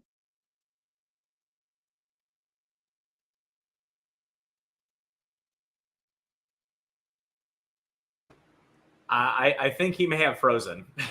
I wanted to mention that. Well, like I said, we'll have Mark back here in just a second. But like I said, that's one of the things here. Well, hold on just a second here. I think we're good to go here. Hoss, we have everything taken care of? He is not back yet. He actually completely popped out of the studio. So just as soon as he pops back in, I'll bring him back on the screen. All right. Well, like I said, I mean, again, for those that don't know here, and hopefully he'll be joining us back here in a minute. I mean, the topic we're going to talk about tonight is a topic that very much is a very important time in professional wrestling. And Arsene and I were talking about it earlier, and we look at how professional wrestling is going to move forward into the later year of 2024 and beyond. Is the idea of moving things into 2025 is when you talk about the Attitude Era, you talk about the Monday Night Wars, you talk about that time period. And again, it's one of those where this book really has the opportunity to dive into things just a little bit more in depth and have a very good grasp when it comes to the world of WCW in the late 90s. And Hoss, are we good at this point? I see his block has popped back in. It just popped right back out. I never saw his picture come up though. So okay, well, like I said, we're going to go ahead and get the things taken care of. And again, as a reminder, if you have questions for Marc Raimondi, make it a point, send them into the chat. We're going to go ahead and feed as many of them as we can to Marc as we go along here with the program this evening. As you guys may have noticed in his background, and he had a lot of books. That's the thing. I don't know if you guys noticed. I was just reading all of the names on the stuff he had there. Luke mentioned earlier his very first book, How Professional Wrestling's New World Order Changed America. Say hello to the bad guys. So that's the one that was behind him when he was on the screen, and that is his new book that, as Luke mentioned earlier, I believe you can pre-order now. Of course, it doesn't come out. It hasn't come out yet, but you can pre-order it. So you got to pre-order it before it gets sold out, man. It's going to fly off the bookshelves in 2 minutes. And I do see his block, but once again, I don't see his picture yet. So. All right. Well, like I said, we're gonna hopefully have Marc Raimondi back here in just a moment. But like I said, I mean, this man's list of accomplishments and things that he contributes to the worlds of professional sports. I mean, again, he is I believe a former finalist for MMA Journalist of the Year. And again, to take as deep of a look into the book and look into the 90s WCW really is a very deep subject, because I mean, again, at that time, many people felt that money was spent like water. And again, having Marc here on the program is going to be an opportunity to really look at what the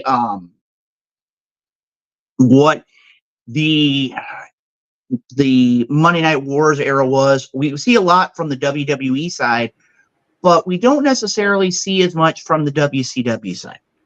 Well, and I want to mention, because we're talking about a lot of, you're mentioning generations, a lot of, stuff for wrestling, the golden age, which we could say is the 80s. That's where wrestling really picked up.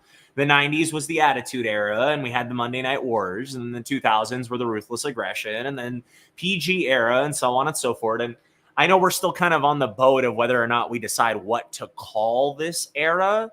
But I think the important thing, especially when we're talking about a book like this, is a lot of wrestling is cyclical, like I said. And a lot of the ideas come from looking backwards. So you can't imagine that being able to read a book like this and really tooling into what were the things that needed to happen in pro wrestling in the 90s to be as cool as it was. I think we have to ask ourselves, what needs to happen now for wrestling to be as cool as it was all the other times? I don't feel like it's a science. I feel like it's an art, But the beautiful part about art is that sometimes it can be an explosion and it'll just catch you off guard. And I totally agree with you 100%, Arsene. When you talk about professional wrestling, I mean, again, the 90s really were, I mean, again, you had the rock and wrestling connection of the 80s, but you really see wrestling explode on the next level and into the mainstream media when you talk about the 90s, you talk about the Monday Night Wars, you talk about the Attitude Era versus, and a lot of people say DX versus the NWO. I mean, again, it's one of those situations of where those particular, I mean, again, those two were consistently running side by side. So, Hardcore Hoss, has Mark had an opportunity to join us back? Nope, his box popped completely back out of studio again. But is he borrowing Ace's phone from the FWWC tonight? Just seems to be hopping back and forth right now. No intention for the technical department, folks. We are working our best to try and get him back on the okay, I think he might be back. Let's give this another try. All right. Hey, Mark, you're back. There we go. Either StreamYard and my laptop don't get along, or I should have said more prayers when I was a kid in public school. I don't know. Well, like I said, first of all, I want to thank you for coming on the program here tonight. And again, we wanted to kind of take a little. Though, in all seriousness, I don't know what's going on with my laptop. Oh, I get you. But like I said, a lot of people, and we're going to talk about, and actually, ironically, our last question during our High Spot segment was looking at what professional wrestling is going to do going forward. And I think your book and what we were discussing while you were trying to get things taken care of very much mesh with one another. Our first question is, and you've been heavily involved in a variety of different sports. My first question is, what motivated you to really dive into the world of combat sports? Because, I mean, again, I've had the opportunity of being in pro wrestling for almost 37 years. And when you look at professional wrestling, you look at professional boxing, and you look at MMA, while they all fall under the label of combat sports, they're three, at times, very different walks of life. What was the motivation for you to kind of take a look into those avenues of professional sport? Yeah, and agreed. And I also feel like there's also a lot of similarities between those three things. And I feel like there's a lot of like parallels in terms of how things get promoted and the conflict and the payoffs, the blow-offs, a fight, a match. I think there's a lot of similarities. Like, I mean, the UFC is real, but there's storylines, right? I mean, Conor McGregor's throwing things through bus windows. And I mean, I felt like it was very much like pro wrestling, but it ended in a real fight, unlike pro wrestling, which ends in a scripted pro wrestling match. But I got into, the only reason why I ever became a fan of MMA in the first place when I was a kid is because I was a huge pro wrestling fan. And I've been a fan of pro wrestling my entire life. And starting from the, I guess, late 80s, early 90s is when I got into it when I was a kid. And that I mean, I literally, the first time I ever saw the UFC was at a Blockbuster video. Y'all remember that? I'm not sure. If you're a little bit younger than we are. Funnily enough, I do remember it.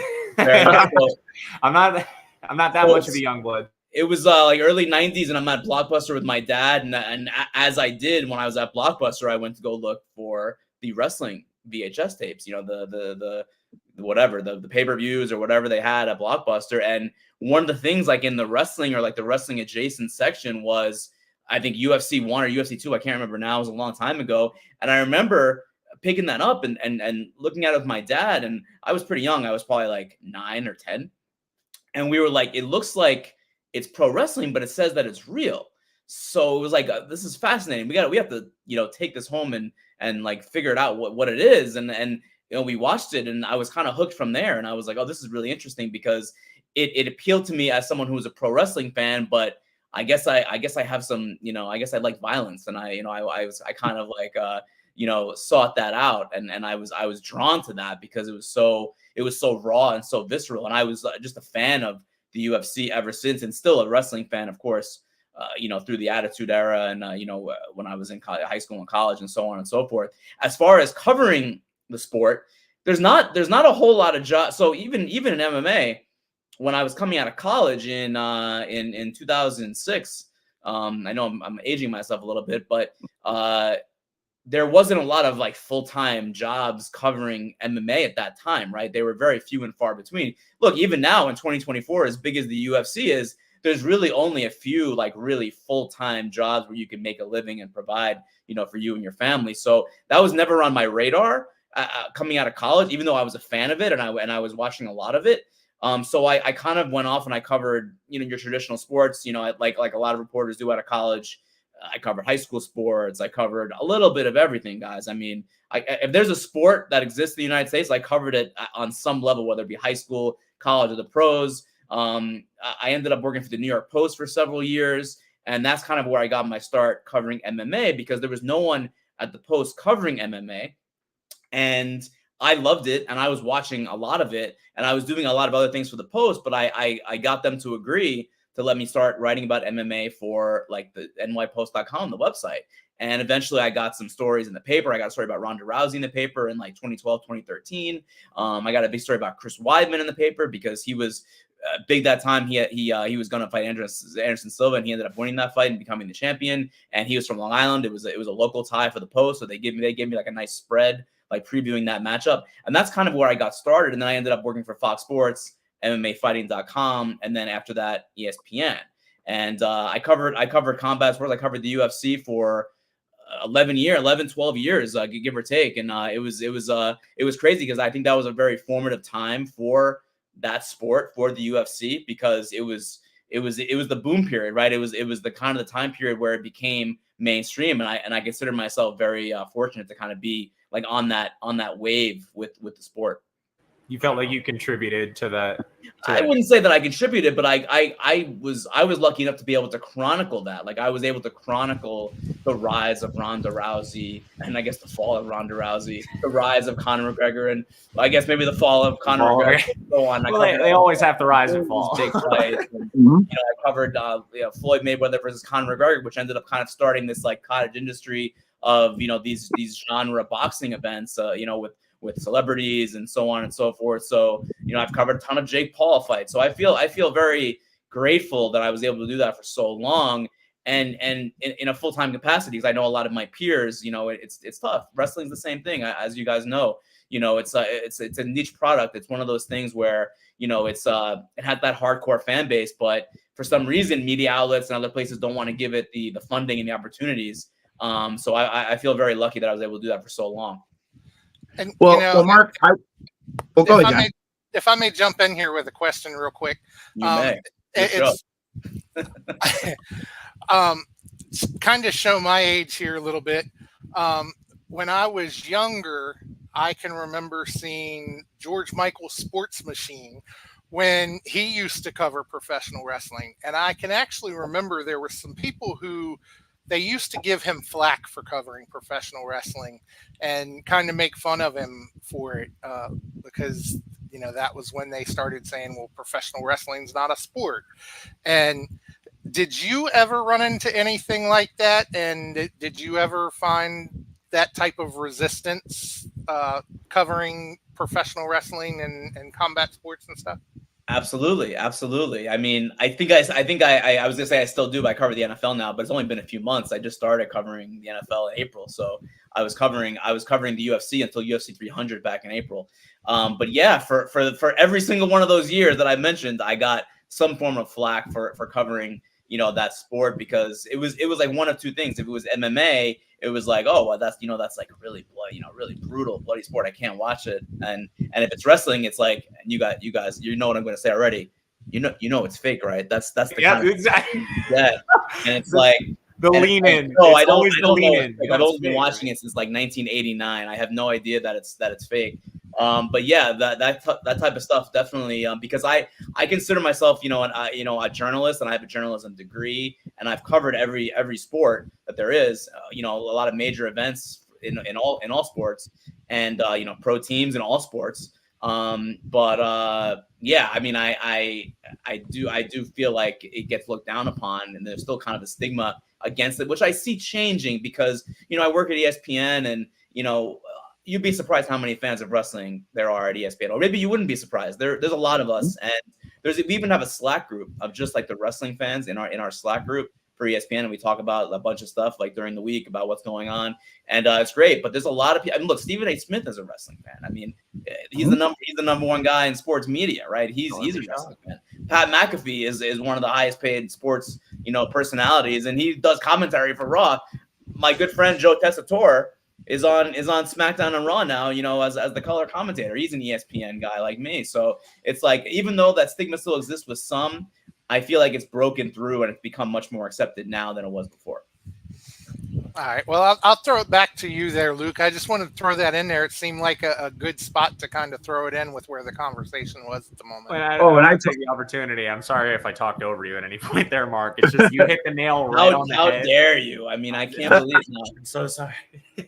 Just the words, it's fake, right, is like burned into my brain as a wrestling fan. Just that little, it's fake, right? Like, who thinks they're onto something when they say that? Like, what kind of? If anything, you sound dumber when you say it. It's like it took you this long to figure it out. Like, we're kind of in on it. Gabe, I was just thinking about something here, and it kind of really parallels what we've been saying here. This kind of reminds me of what's recently been going on in Raw with Chad Gable and American Made.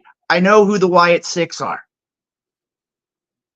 And it's the idea of when you sit there and look at it, I mean, again, pro wrestling has really had that wall, that curtain pulled away. When you go back, and we're going to kind of segue here into your book, but we talk about the 80s and you talk about the Rock and Wrestling connection.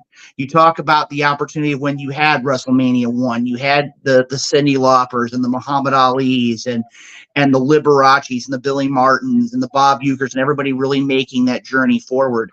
But the 1990s, in particular, I would say from about 95 to about 2000, 2001, was really another resurgence of the professional wrestling industry. And my question to you is what motivated you to look at WCW? Because a lot of promotions now, I mean, again, they look at WWE, they were the survivor. They were the ones that wound up buying up everything. What was your guiding force behind focusing on the WCW of the Night War era? Well, I think, I mean, and you guys are experts on this, but I think that who knows what happens if there's no NWO, right? I feel like the NWO was kind of the catalyst for everything. I don't know if there's an attitude era if there's no NWO, because, Eric Bischoff and the people in WCW, they took things to a different level of edginess and a different level of reality and realism and violence. I mean, it's not the violence that we think of today, where when we talk about the UFC or what have you, but there was violence that at the very outside of the NWO that you just did not see in wrestling on a national level. In the territory, sure, there were bloody matches, but the beatdowns backstage with weapons, Kevin Nash powerbombing Eric Bischoff onto the stage, a Great American Bash, like these are things you just didn't see on a national level in wrestling at that time.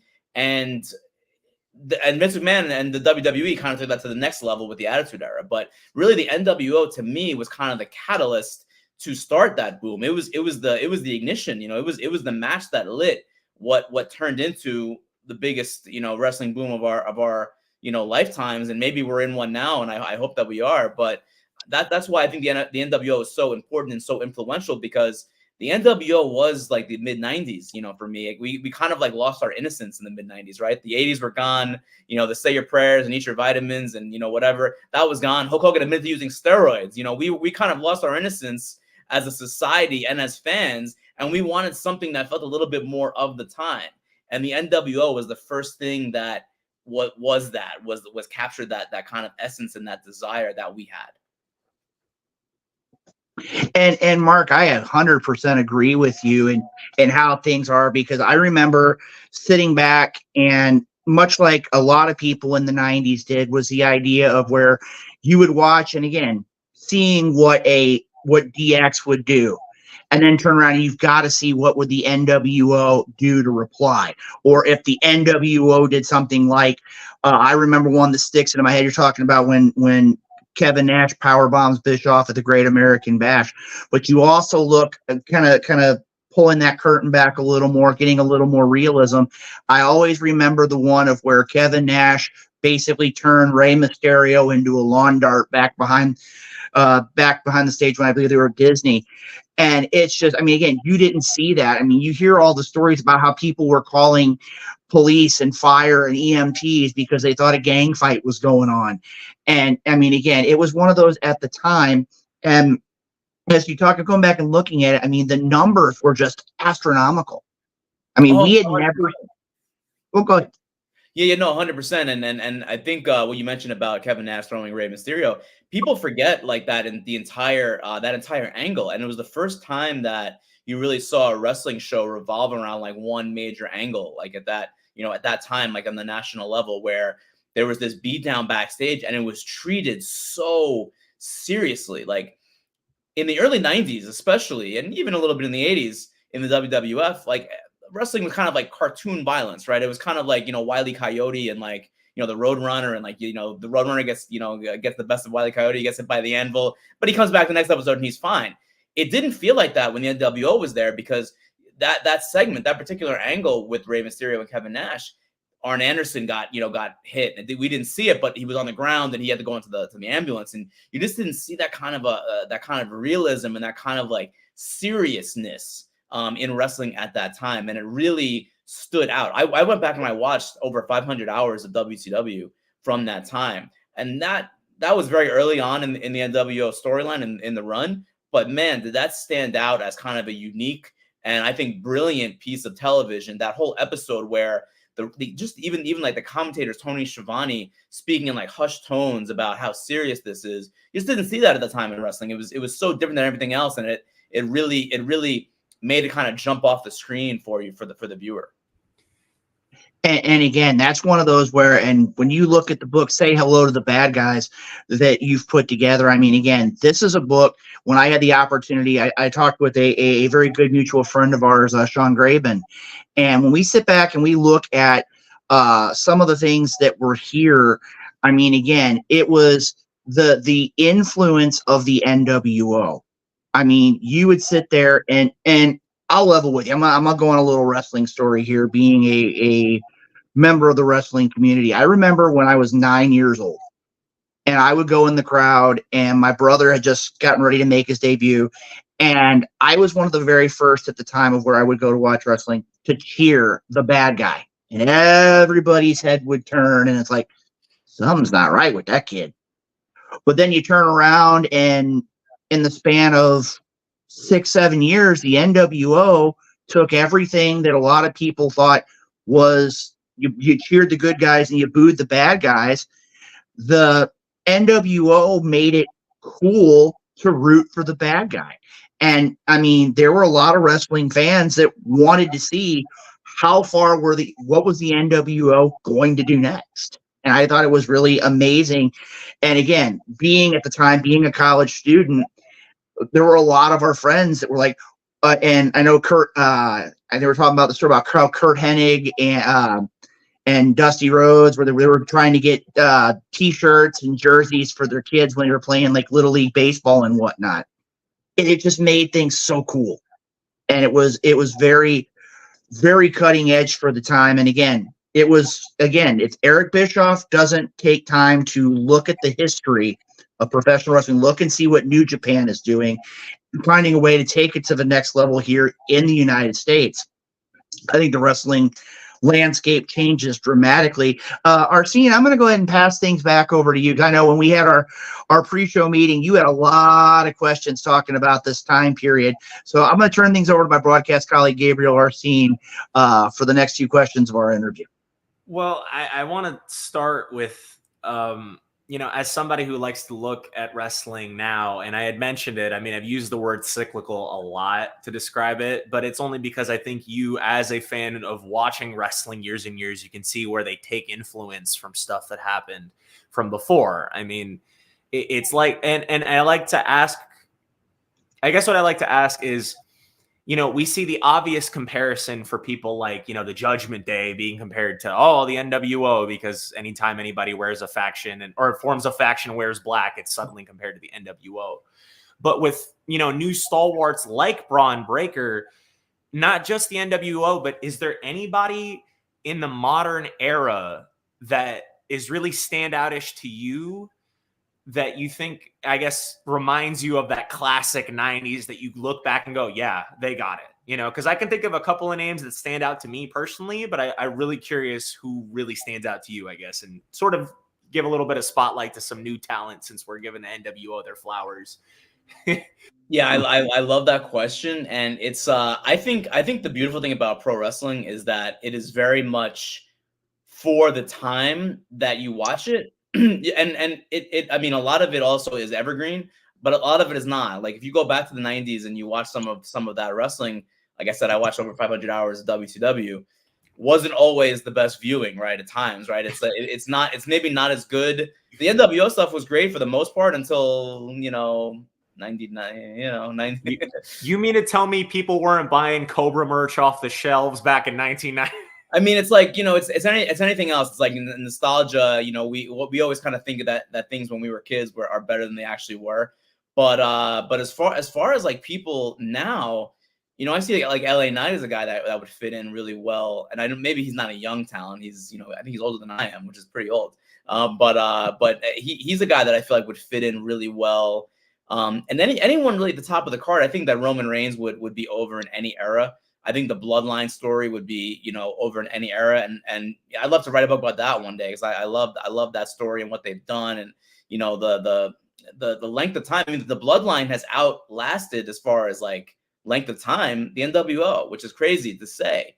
And I think that's amazing. I think this period of wrestling is great. The size of the guys are not as big. It's like I think MJF is really talented on the mic, and he would fit kind of in that era. But he's a smaller guy, so he'd probably be one of the cruiserweights in WCW. If we're being honest, Unfortunately, yeah, he's like kind of like Chris Jericho size. But yeah, I mean, it's it really was it was a product of the time. The NWO, because the 90s were a rebellious era. It was the era of the Jerry Springer show, and it was the era of this cable TV boom, and it was a lot of like what some people would call like trash television, but that's what America wanted. The 80s were kind of very pure and wholesome. You had like the Rambos and like the Arnold Schwarzenegger movies, and like you had that cookie cutter hero, the Hulk Hogan's. And the 90s were all about like, grunge rock and wearing black and gangster rap. And like the NWO took all those things and they kind of, they evolved it, and they kind of like made it an amalgamation for the wrestling audience. And I don't even know if those guys really even realized what they were doing.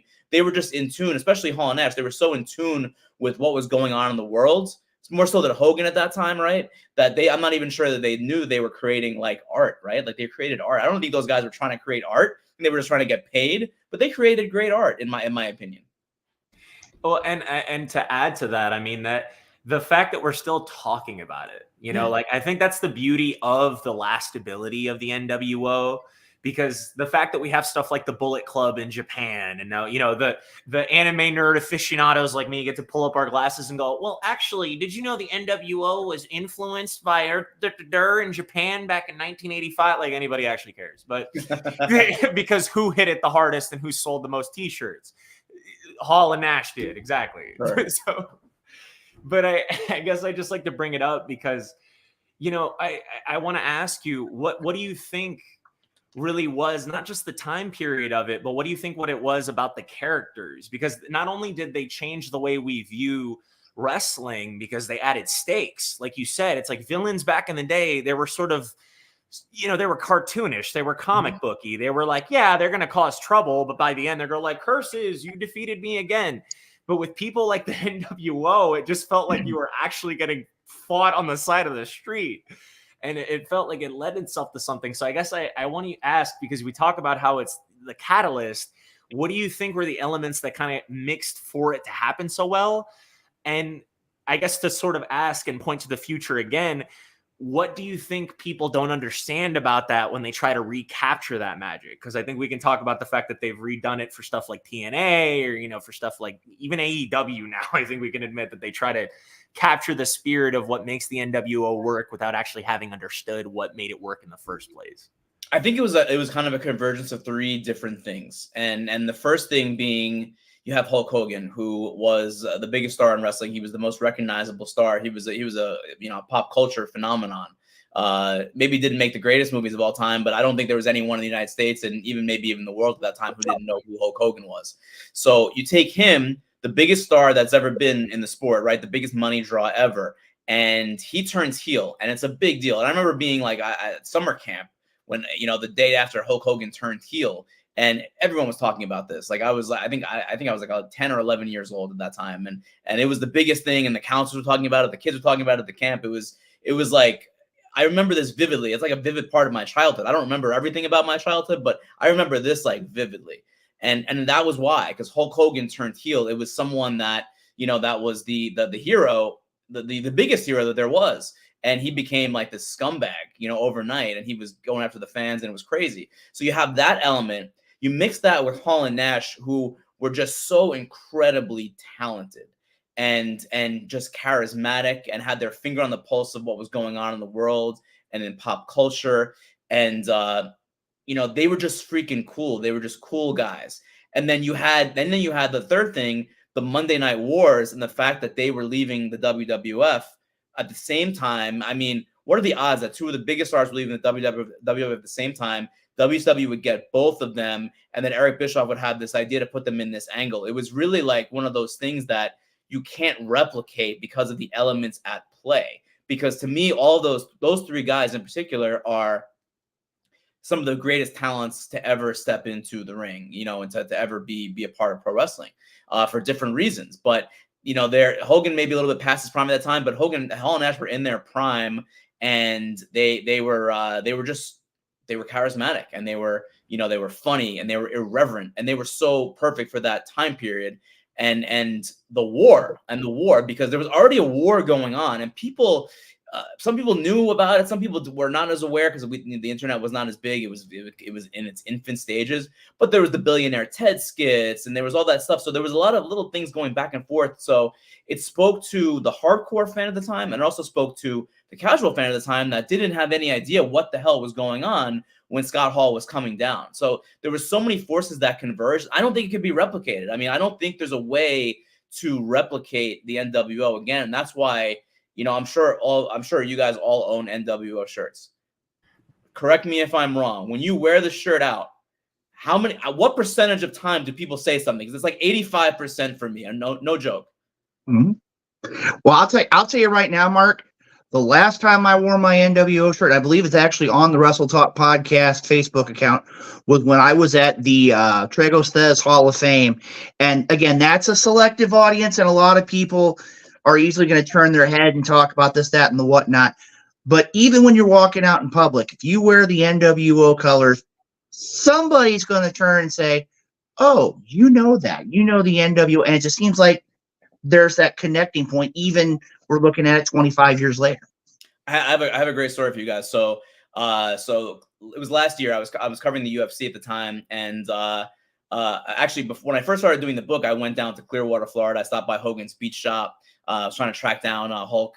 Couldn't get Hulk, but I did pick up an NWO hoodie at his beach shop, and that became kind of like my airport wear when I was on the road covering the UFC. So last year, I'm flying from LA, where I used to live, to Newark, New Jersey for a UFC card, and I have like a very early morning. It's like the first flight out from LAX. It's like 6 a.m, and I'm rolling into the airport. LAX is a miserable experience if you guys have ever been there, and it's like 4:30 in the morning. And I feel like crap, and I'm already tired, and the fight week hadn't even started yet. But I'm wearing my NWO hoodie, and I'm going through security. I'm going through TSA, and the TSA agent sees my hoodie. And as I'm walking through the metal detector, the TSA agent is singing the NWO theme song as I'm coming. I had like my own entrance music to the LAX. And on the way out of the metal detector, I get the Wolfpack sign. I mean, this is crazy. I mean, and that happened. And by the way, many TSA agents are wrestling fans. Because I wore that at the airport for like 3 years, 2 years. And actually, no, I'm still wearing it. What am I saying? I wore that like 4 weeks ago. And I got the last time I wore it, I was in Fort Myers, Florida, visiting my parents, and I wore the NWO hoodie. And a female TSA agent was like, finally, a man with some fashion sense. Yes. I'm not making this up. I'm a journalist. I am not making this up. I mean, this is the kind of impact that this had. How many things? I mean, I travel a lot, and I've worn a lot of things in my travels. But the NWO hoodie, the NWO T-shirt, it people feel something when they see it. It's part of their childhood. It's something that really impacted them as human beings, and that's why I'm so excited and I'm so in awe of writing this book, because it really did touch so many people, and I'm just grateful. I think what helps too is that with something like this, it helps preserve the legacy of it, because it's not just about it's a bunch of wrestling guys who like putting on a shirt because we all like doing the hand gestures the next time we meet up at a McDonald's or something. Okay, not throwing people under the bus here, but but it's more that this is a cultural impact. And I think that's the important part about what I like in your book, is the fact that this changed the way people acted. This wasn't even just about what people were wearing at school the next day. It was the fact that I like to think it helped people find their spines in some ways, really got them to get that teeth to bite back and spit in the face of life that was kicking them down since the 80s. And that's kind of the importance of the book, I think, to me, because it's the story of the NWO, but for the most part, we know that story already as wrestling fans. So this book I want it to be, and my goal is to make it more than just that, because I want to show people who maybe are not fans, or maybe who are casual fans, lapsed fans, that, pro wrestling has touched a lot of parts of our lives that we don't know about. And that really started to me in 1996 when the NWO started. I really think that was when, pro wrestling kind of became somewhat of a way of life in American society and part of American culture.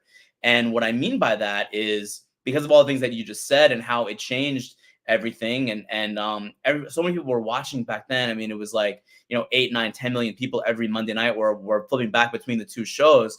And how could that not stick with you? How could that not help shape you as, a kid or a teen or a young adult, college student, on 20 something, on and on and on.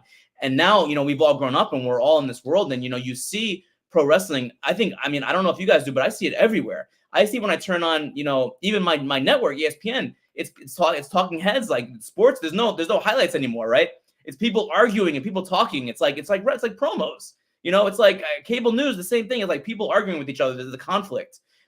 I mean, that's everything is kind of like a conflict right now on television for our entertainment, and that's kind of what wrestling is. So I feel like everything, politics is the same way. I mean, Trump is up there. He's cutting promos. He's the man's in the WWE Hall of Fame. He's cutting promos.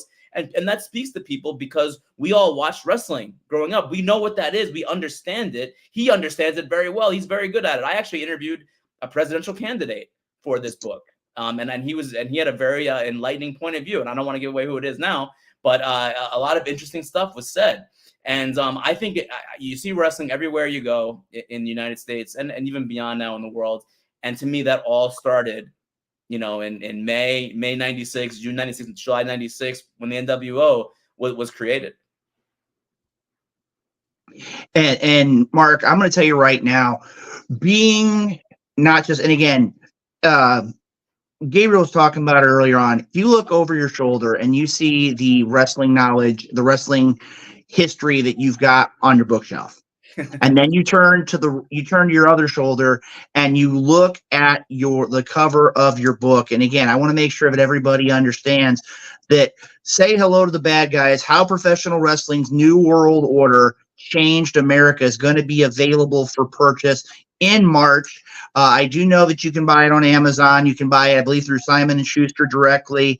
I'm going to tell you up front right now, it's definitely a book that I'm going to pick up because it's one of those things, like you said, that takes not just kind of a different look or a different perspective of professional wrestling, but it's how the life of they always talk about the 18 to 34 demographic.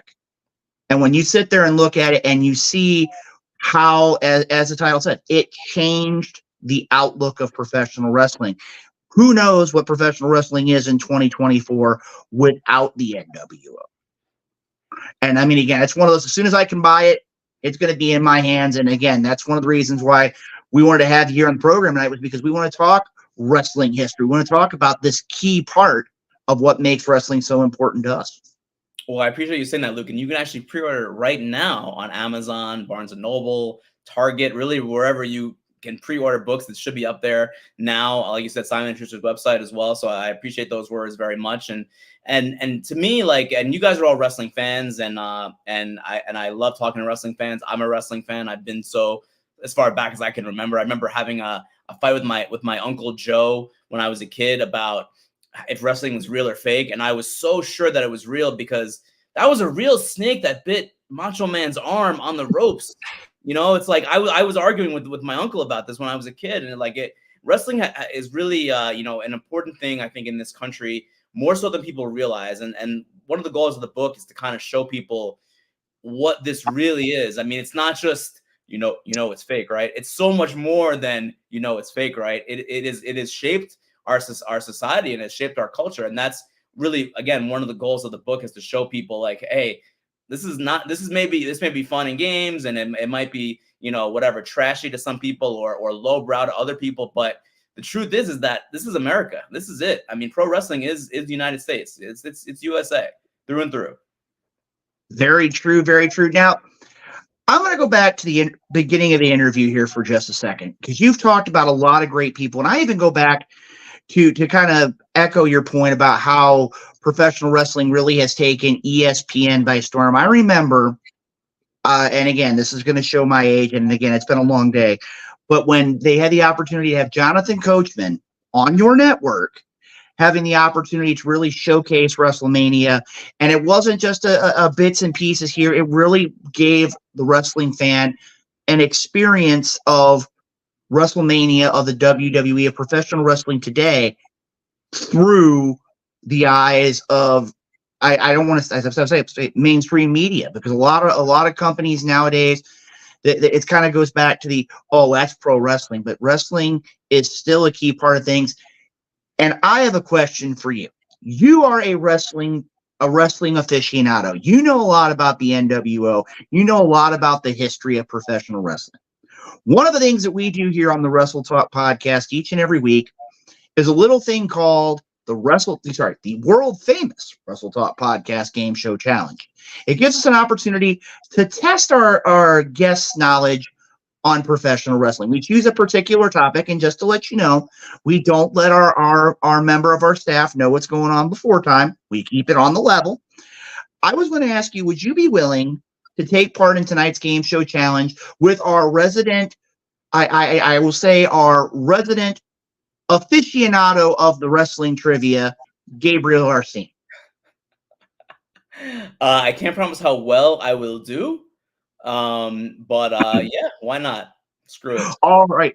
Well, Arsene, I know for a fact that you've gone out there, you've made challenges upon challenges to everybody that'll listen. I'm going to tell you right now, my gut feeling tonight is Mark is going to get the W.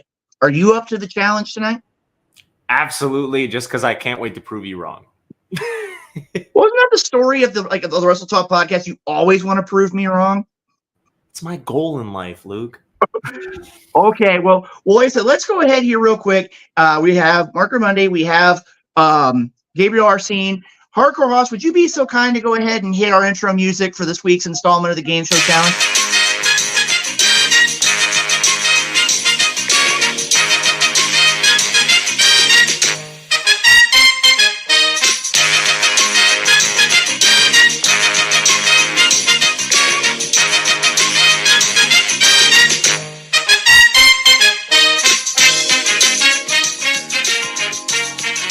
All right, good evening, ladies and gentlemen, and welcome to this week's installment of the world-famous Wrestle Talk Podcast Game Show Challenge. Tonight's contest is scheduled for the best 2 out of 3 fall. Our competitors this evening are from ESPN, the one, the only Marc Raimondi, taking on the Wrestle Talk Podcast own Gabriel Arsene. Now, gentlemen, here's what's going to happen in a few moments. I'm going to give you information on 3 professional wrestlers that are going to be related to a particular topic. When you think you know the answer to the question, you can go ahead and shout out your answer. The first person to win 2 out of 3 falls wins tonight's Wrestle Talk Podcast Game Show Challenge. I'm nervous. Now, tonight's Wrestle Talk Podcast Game Show Challenge, in honor of our guest, is NWO history. I'm going to give you information about 3 individuals who were officially members of the NWO. When you think you know who they are, you shout out their name. First one to get 2 out of 3 falls wins tonight's contest. Mark, are you ready? Sure. Gabriel, are you ready? Dennis Rodman. No, I'm sorry. I'm ready. Okay, we have to ask the question first. All right, here we go. Question number 1. This member of the NWO has held championships throughout the world, including All Japan Pro Wrestling. Great Muda. That is correct. What? Yeah, I was going to go on with All Japan. I was going to say National Wrestling Alliance, WWC, New Japan, and WCW. Multiple member of multiple Hall of Fames, and he joined the NWO by attacking Sonny Ono back in '96. I interviewed him for the book. Look at that. That's even more motivation. I had a translator. You talk about me getting the questions before this. You Taylor proofed this for this man. Are you kidding me? That's true. He interviewed. You kidding me? All right. Well, so Gabriel can stop throwing his temper tantrum. Let's go ahead and get question number 2 on the road. This individual was a member of the NWO. He's held championships in Puerto Rico, Mexico, and 2-0 for Marc Raimondi. Now, Arsene, do you want to retract your statement? I feel like I don't want to bend the knee now. I can't. Like, I'm too into it now, so like I got to try and go for this. All right. Well, since Gabriel wants to show a little bit of moxie here as we go with it, gentlemen, are you ready for our third and final question this evening? All right. Here we go. Our third question. This individual was known for winning championships in WCW. He was most well known for his 5 reigns as a tag team champion. Mark? Scott Hall? No. Booker T? Kevin Nash? No. He held championships. Stevie Ray? No. With the likes of Hugh Cold Scorpio and Scotty Riggs. Name it. Marcus Bagwell. Buff. Buff is the stuff, and that makes it 3-0 for our guest this evening. Also interviewed Buff and Conan. I interviewed all 3 of them. Well, I'm going to tell you right now, as it stands here, we weren't privy to that information, Arsene, so I know you're going to throw a temper tantrum. You're going to take a page out of our broadcast colleague, the Night Owl's playbook. You're going to throw a tantrum just like he would. So we're going to give him a second here. I'm just thankful you're not pulling one like our broadcast colleague, Sonny Money Mayo. That's another story for another episode. But while we're at it, since our winner tonight is Marc Raimondi, let's go ahead, Hardcore Hoss, you can, and let's go ahead and hit his victory celebration music here.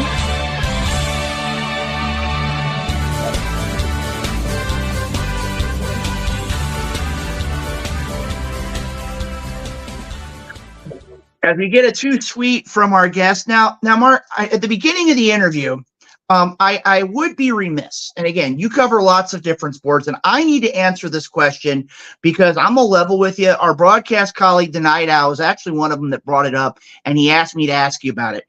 The big thing going on in the world of the NFL is the situation that's happening down in Atlanta. And again, being the beat journalist for it, you're talking about Kirk Cousins, who's given boatloads of money. And you've got the Falcons deciding to draft the number 8 draft pick, draft a rookie quarterback. I got to ask you your thoughts. Like, this is going to make not only for a lot of interesting sports in the city of Atlanta, but what are your thoughts going into the upcoming season when you have these 2 individuals vying for such a coveted NFL quarterback spot? I don't think there is not a competition in 2024. We'll see right now as things move on. But right now in training camp, it's all Kirk Cousins. He's the number one quarterback. Michael Penix Jr. is the number two quarterback. That could and very likely will change sometime in the future, and that will all depend on how Kirk Cousins plays and how well Michael Penix Jr. plays. But it was certainly a kind of a hot button issue right in the offseason that the Falcons did this.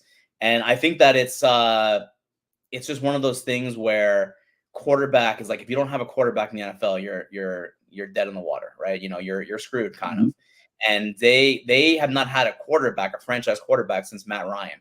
And guess the last time the Falcons were good, when Matt Ryan was the quarterback in his prime in 2016, 2017. It's been a long time. And they never had a transition plan after Matt Ryan. They didn't. They had no one to step up when Matt Ryan was done. And they are looking at Michael Penix Jr. as that transition plan. Kirk Cousins turns 36 years old this month. He's coming off a torn Achilles. And they see Michael Penix Jr. as the starter of the future. And they see Kirk Cousins as the starter this year, maybe next year. If he plays incredible, maybe the year after that. But eventually Michael Penix Jr. on his rookie deal, by the way, will be the quarterback. And if you see the contracts that these NFL quarterbacks are getting, they don't look too crazy now. When you see what Trevor Lawrence is getting and Tua down in Miami, $50 million plus a year, Kirk Cousins is not making that. And it kind of makes a little bit more sense now, because now you can have Kirk Cousins for a few years and you can go right into Michael Penix Jr. on his rookie contract whenever that time may be. So I think it's actually aged well since the draft. One thing is, they could have had a good defensive player with that number 8 pick. They did not get that player. And that's unfortunate, because they could have definitely used like a pass rusher in 2024, because the Falcons have not had a good pass rush since like John Abraham and Vic Beasley. So that's definitely a mark against them. But if you're talking about quarterback and a transition plan, I think that move, that idea will age very gracefully. And like I said, that was one of those where I'm just going to level with you, Mark. I mean, again, talking about say hello to the bad guys. When the big boss tells you to ask the hard-hitting questions, no pun intended, we've got to make sure we take care of that. Now, real quick here, I know for a fact that for those that want to get the book, you can go pretty much to anywhere you want to get your books. You can go to Amazon, you can go to Barnes & Noble, you can go to Target, you could probably order it at Walmart, you can order it from Simon & Schuster directly. For those that want to know more about you, more about your worldwide journeys when it comes to all the sports that you cover, whether not just in Atlanta, but when you talk about professional wrestling, other avenues, how can they follow you on social media? And where can we look forward to seeing you next? What's that?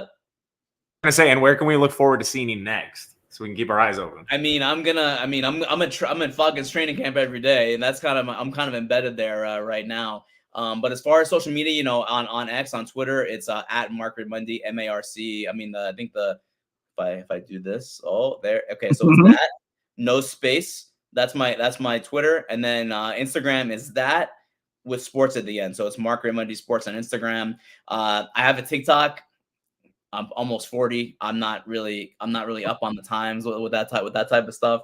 It exists. I used to upload stuff when I covered combat, when I covered MMA and wrestling. I do have some wrestling interviews on there for like Seth Rollins and Rhea Ripley and so on and so forth. But yeah, I mean, and then when the book it comes out in March, as you guys so I really thank you for mentioning that. I'll be doing the rounds and I'll be talking to a lot of people, and there might be a book tour. I don't know. I mean, I'm gonna be busy. It'll be the off season. I'll have time hopefully to do it. But yeah, and it's just and I just want to hammer home, like, thank you again for having me on, and also again, NWO, it is one of those things where I am very grateful and very thankful to be able to write about this and to kind of try to bring like my love of pro wrestling and for the NWO to the world, but also look at it with like kind of of an eye of like what's really going on and kind of a behind the scenes look. I interviewed almost 100 people, as I mentioned before. Conan, Buck Bagwell, Great Muta. I interviewed Tenzan. Can you believe that I interviewed Tenzan? Hiroshi Tenzan? Yeah, Hiroshi Tenzan. Bro. Yeah. I know it's you're. It's a wonder I lost in the game show challenge. You kidding me? I too am a big Japan guy. I've been there like 4 times. Great place. Yeah. So I mean, it's really something that I really hope that wrestling fans love, but also not just wrestling fans too. The more of the casual audience, the people who are just curious about, why things are the way they are in the world sometimes. Why is Donald Trump watching television like he's watching it on backstage at Raw? In that photo when he was watching Biden. Remember that? Like that it's just crazy. Like the world has become pro wrestling, and I want to tell everyone all about it. Well, Mark, one last thing before we let you go here. And again, you've talked about multiple trips, and now you've got our broadcast colleagues' attention, and we're going to have you on just to talk about the interviews. But I got to ask you, you've made 4 trips to Japan. You are now, in a matter of months, going to be a very accomplished, based on what I've seen and from all the things I've heard about it. Your book is going to be a huge success for anybody who's a pro wrestling fan. But I got to ask you the question. Now that you've been there, now that you're looking at so many things on the horizon, have you got your Ribera jacket yet? Oh God, no! I have not earned anywhere near the Ribera jacket. Not at all. I've been to Ribera. I went to Ribera Steakhouse with the great Dave Meltzer. If you could believe it, I've actually been to Ribera with Dave Meltzer. How many people can say that? Can we get that story the next time? I've worked with Dave. I worked with Dave at MMA Fighting. I know that he can be kind of a polarizing guy. I love Dave. He's been so generous and great to me throughout my career. I worked with him for a number of years at MMAfighting.com, and yeah, no, I don't see the Ribera jacket coming anytime soon. But I would love to go back to Japan, and have some sushi and hang out with. Actually, I got another story for you guys. So I'm in Japan. It's like a year and a half ago. Gabe's gonna like this one. So I'm waiting in line. I'm waiting in line for like a breakfast restaurant, and of course I'm wearing the NWO hoodie because I throw it on, right? It's my comfort wear. Waiting in line for breakfast, get to the front of the line, and the waiter, Japanese waiter, does not speak almost any English, but he recognizes the NWO logo, and he's like, NWO. I was like, yeah, NWO. And then we were like talking to each other about wrestling. We didn't speak the same language, but we spoke the same language, if you know what I mean. And NWO was so big in Japan. It was a craze there. The NWO shirt became like a Nike shirt. It was like a cool like streetwear. It was like a Supreme shirt for all those kids out there who know about like urban wear. People wore it in the subways in Tokyo. It was crazy. People would actually go to events, to New Japan events, just to buy the shirts and then leave. They'd buy a ticket, buy the merchandise, and then peel out of there. That's how big the NWO shirts were in Japan. I mean, it transcends language, ladies and gentlemen. What was that, Gabe? I'm saying it transcends language. This is why This isn't just a bunch of goobers wearing shirts anymore, bro. This is international pull. I'm telling you. Exactly. So, Mark, having me on the show. We thank you very much. And like I said, we're going to have you back on when we get closer to the launch, or we're closer to the release date, because we just want to sit down and hear some of the stories of having. I mean, the talk about the Japan. There's one, and hopefully you get an opportunity to make the journey there. A good friend of ours here in St. Louis is a referee by the name of Jay King. And he had an opportunity. He's an accomplished martial artist. He's also done a lot of things. He hiked Mount Fuji, among other things. And one of the things he got to go to, and it's not necessarily on the normal path of a visit to Japan. He had an opportunity I believe about 9 months before he passed, to go to Killer Khan's restaurant when he was in Japan. And that was one of those, I mean, the stories that I've heard, I mean, I've told all the staff here, that's one of my bucket list things left to do. I mean, again, having an opportunity, being inducted in the Hall of Fame here in the St. Louis area in June, things like that, a lot of things there. But my thing, being not only a pro wrestler, but a pro wrestling fan, is I still want to get to Japan. I want to get there Wrestle Kingdom weekend, because that's about as close as you're going to get to a WrestleMania experience in Japan. It's a staple, and that's one I want to go to. But hearing just the few stories you told us tonight, it's definitely something we're going to have to get you back here on the program. And Hardcore Hoss, I believe we do have anytime. And I just want to cut you off. I apologize, Luke. A really good time to go to Japan is right now, because the yen is very low, so it's actually much cheaper than it usually is. So if you're gonna go, guys, get out there, because it's economically it's very sound decision right now. as somebody who wants to go there, even in spite of the wrestling, like not just for the wrestling, as somebody who just wants to go there, I'm keeping that in mind. So thank you. All right. Well, like I said, I think a matter of fact, we're going to go ahead before the show is over tonight. We're going to make sure that we post. I have the Simon & Schuster link for the opportunity to purchase your book. We're also going to make sure to put it on our social media so that we can get things taken care of. And again, ladies and gentlemen, I can officially say that right now we have the honor and privilege of officially welcoming Marc Raimondi from ESPN, from MMA Fighting, author of the book, Say Hello to the Bad Guys. We now can officially welcome you with open arms to the Wrestle Talk Podcast family. And Marc, we look forward to having you back on the program. Again, as we get closer to WrestleMania season, closer to the release of the book, and we're going to sit down and we're going to have the opportunity to just talk some more stories about your book and how your interviews have made such a huge impact on the history of professional wrestling. Can't wait, and I can't thank you guys enough for having me. Thank you so much.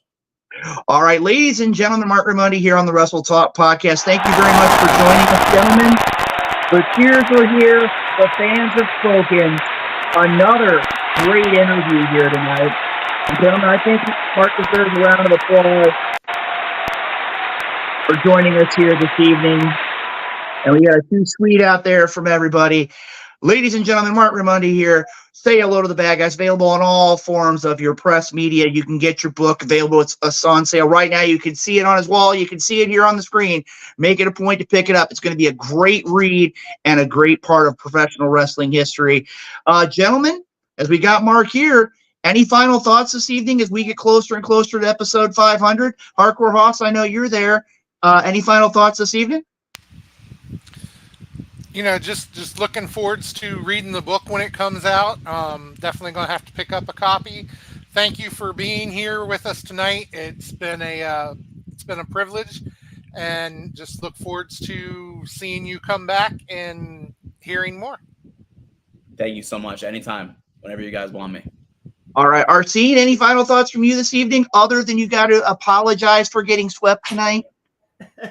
Quite the contrary, actually. I had a question to act as a sort of bonus question to the Trivia. Who was the only member of the NWO that was never actually in WCW? Shawn Michaels? Yes, damn it. Okay, you deserve that win. Now I have to bend the knee. I have to bend the knee now. I concede defeat, sir. You are clearly the better when it comes to NWO. But I just want to say thank you again for being on the show. And if anything, man, it's a humbling experience for me, because as these guys will tell you, I am the young lion of this group. I'm very new to the wrestling industry, and when I think about the press opportunities I've had for stuff like MLW, I think about what you do long term, and I'm just like, see, I can make a career out of that. Not just for being a performer or being something like that, just being into wrestling enough or sports enough to the point where I'm just like, dude, they pay you to go over there and take photos and just cover it, and that's it. So, from the bottom of my heart, thank you, and it was a pleasure. But I want that run back. I want to get you. I'll defend my title anytime. Well, and like I said, again, we had the president of the Independent St. Louis Professional Wrestling Hall of Fame watching the show here tonight, extending the offer if you have the opportunity to break away from Atlanta, from your world travels throughout this professional sports world, to come to St. Louis on June 22nd for the Independent St. Louis Wrestling Hall of Fame. Just to give you a heads up, here in the St. Louis area, Harley Race is being inducted this year. Mischief is being inducted. Myself and other local talent, like the Human Wrecking Ball, Pete Madden, among others. Again, been extended a great welcome here. Marc, again, thank you very much for joining us here this evening. We're getting so much closer to episode 500. We're going to be hopefully able next week to make the big announcement of talking about Wrestle Talk Podcast's 500th anniversary weekend. Gentlemen, from top to bottom, a great show. Real quick here, we want to go ahead and thank our great sponsors, without who the Wrestle Talk Podcast does not exist. Let's go ahead and talk about the sponsors. We have, of course, Royal Mills Transportation in Kansas City. If you need wheels in Kansas City, DeJuan Mills, Royal Mills Transportations are your guys. Make it a point to look them up if you're in the Kansas City area. Nobleman's Barber Lounge, Kansas City. Kincaid Arcade at the Oak Park Mall, our great friends over at Interstate 70 Sports Media, where you can catch the Maestro Jeremy Karp, our broadcast colleague, tomorrow night for Roundabout Sports. Little Popeye Designs, home of the great Wrestle Talk Podcast tumblers, which you can purchase from any of your Wrestle Talk Podcast hosts, and the FWWC, the world's premier fantasy wrestling group. As you see there, Gabriel Arsene showing off his FWWC. That's the Warriors Heart Championship, if I'm not mistaken. Absolutely, sir. Unfortunately, this will not be on the line next time because I would be losing it. And Night Owl would kill me. and we have the longest reigning hardcore champion in the history of the FWWC, Hardcore Hoss, representing here tonight. Gentlemen, great show from top to bottom. Again, make it a point. Pre-order Mark's book. It's going to be a great read. I know I'm going to be going online here in just a moment and going ahead and ordering my copy. Pretty much all your press media to get taken care of. Ladies and gentlemen, for Marc Raimondi, for Gabriel Arsene, from the one and only Hardcore Hoss, this is Luke Roberts. I want to say thank you for joining us here this evening on the Wrestle Talk Podcast, and we look forward to seeing you back here this coming Tuesday night, 8 p.m. Central, or 8 o'clock Eastern, 7 p.m. Central, right here on the Wrestle Talk Podcast. Take care, and we'll see you next week.